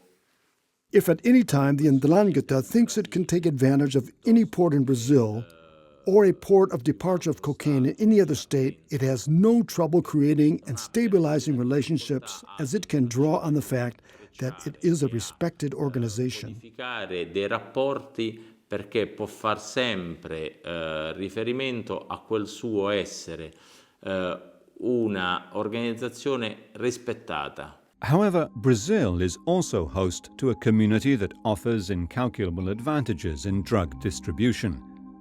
The Nigerian community in Sao Paulo offered the cocaine producers a back door to Europe. Over the last 5 years, West Africa has become a hub of cocaine smuggling, but not only. What's interesting about Africa is that it's been uncharted territory for international law enforcement for some time. There's vast areas that are basically unpoliced. And a lot of parts of Africa, we don't know what's going on. But what we do know what's going on along the west coast and east coast of Africa, we're starting to see massive shipments of both heroin on the Macron coast, the east side of Africa, and cocaine on the western side of Africa. What drug trafficking typically does, it destabilizes a region. And drug traffickers look for destabilization in regions to move their drugs. What better area to go to than Africa? Guinea-Bissau, Nigeria, Senegal are not only important places of departure of migrants, but also entry points and hubs for the drug trade. DEA has always had a big interest in Nigerian trafficking organizations. Literally, there is a trafficking organization with Nigerian roots in every major city in the United States. Luckily, we have a great working relationship with our counterparts in Nigeria. We have a robust program, an international program with them. Why there is such a transnational presence as far as these Nigerian networks, who knows? But you're right, they have their prongs in every city across the world. These networks are set up and they're constantly moving, most of the time smaller amounts of drugs. You're not going to see Nigerian trafficking organizations moving tons of cocaine, but you're going to see Nigerian organizations moving 6 couriers on an airplane, each digested 1 kilogram of cocaine, for instance. East Africa too has become a player in the drug trade, with a heroin trail that leads from Afghanistan through Kenya and across the continent. Heroin coming through the Makran coast from Pakistan, it'll go into cities like Nairobi. There it can be carried via courier, via commercial air to different cities in Europe. Many times it will go via the water to other ports. Many times we have anecdotic information that there's heroin that's going across the continent via road to West Africa, where it's then swung up into Europe and sometimes the United States. Recent seizures in Africa include shipments of heroin from Iran that were intercepted by the Australian Navy patrolling the Indian Ocean between Oman and Kenya under anti-terrorism Operation Manitou. In 2 years, the Australian Navy has confiscated and destroyed over 4 tons of heroin. In late 2016, British aristocrat Jack Marion was arrested on charges of importing 100 kilos of cocaine in bags of fertilizer to be delivered to a sugar business in Uganda. He denies the charges. However, over the last decade, Mombasa has become a hub for drug smuggling into Africa, according to the United Nations. Sometimes the routes being used for drug trafficking overlap with other profitable trades, such as arms and people smuggling, as well as other illegal activities, all being overseen by so-called super facilitators. One thing that we've targeted recently, and actually this method started in Africa, is targeting what we call the super facilitators. These are people that can do various amounts of illegal activity, from arms sales to narcotic sales to human smuggling. They have their hands in all sorts of different crimes. DEA, along with our counterparts, have started to target these organizations, and by targeting the organizations, not only are we disrupting drug trafficking organizations, we're disrupting terrorist organizations that are operating pretty much with impunity all over the world. What happens on the open ocean, in ships and boats crossing the Atlantic and Indian Oceans and the Mediterranean Sea, docking at European ports, is difficult to monitor. Even just tracking ships is hard, despite AIS technology. However, most of the trade is legal, and finding drug consignments is like hunting for a needle in a haystack. Undermining the profit of the traffickers seems to be the only way of combating the gangs. Fighting the Calabrian Andrangata is a complex task, and, as with other criminal organizations, involves tracking down personal property and laundered investments. To take away a cocaine cargo from an organization causes damage, but alongside this, we also carry out what I believe is an ever more effective attack against illicit capital. With the rise of the merciless Andrangata across Germany and throughout Europe, and the cocaine cartels in Central and South America, the outlook for Europe's war against drugs is bleak. In London, there are a large number, and lots of other cities in Britain, there's large numbers of US-style street gangs who fight you know, and use firearms to kill each other and protect the drug dealing operations. So that's a reality, and that's been going on since 2002, 2003, 2004. So we're kind of a decade or more on from that. But we haven't reached the levels of gang crime what's in the United States, and I don't know why, you know, but maybe that will happen. However, by flooding Europe's market with cheap cocaine, the traffickers are undermining their own market, the same way they did in the United States. Just recently, I viewed some statistics to where just back in 2014, a kilogram of cocaine in Central Europe would cost around $35,000 to $40,000. Now, today, 2016, it's down to $25,000 wholesale. Now that's between if you're buying 10 and 100 kilograms of cocaine. But the prices are starting to go down. So the question is, what's the next market that's going to be flooded in Europe? The ever-growing demand for drugs of every kind in Europe is feeding this deadly market. The middle-class populations of London, Amsterdam, Rome and Madrid are taking cocaine more than ever before, and the economic crisis seems not to have changed the market at all. The extent of the financial power of the drug barons is still largely unknown, but the efforts to combat the trafficking of their lethal cargo continues to be one of Europe's most pressing security concerns.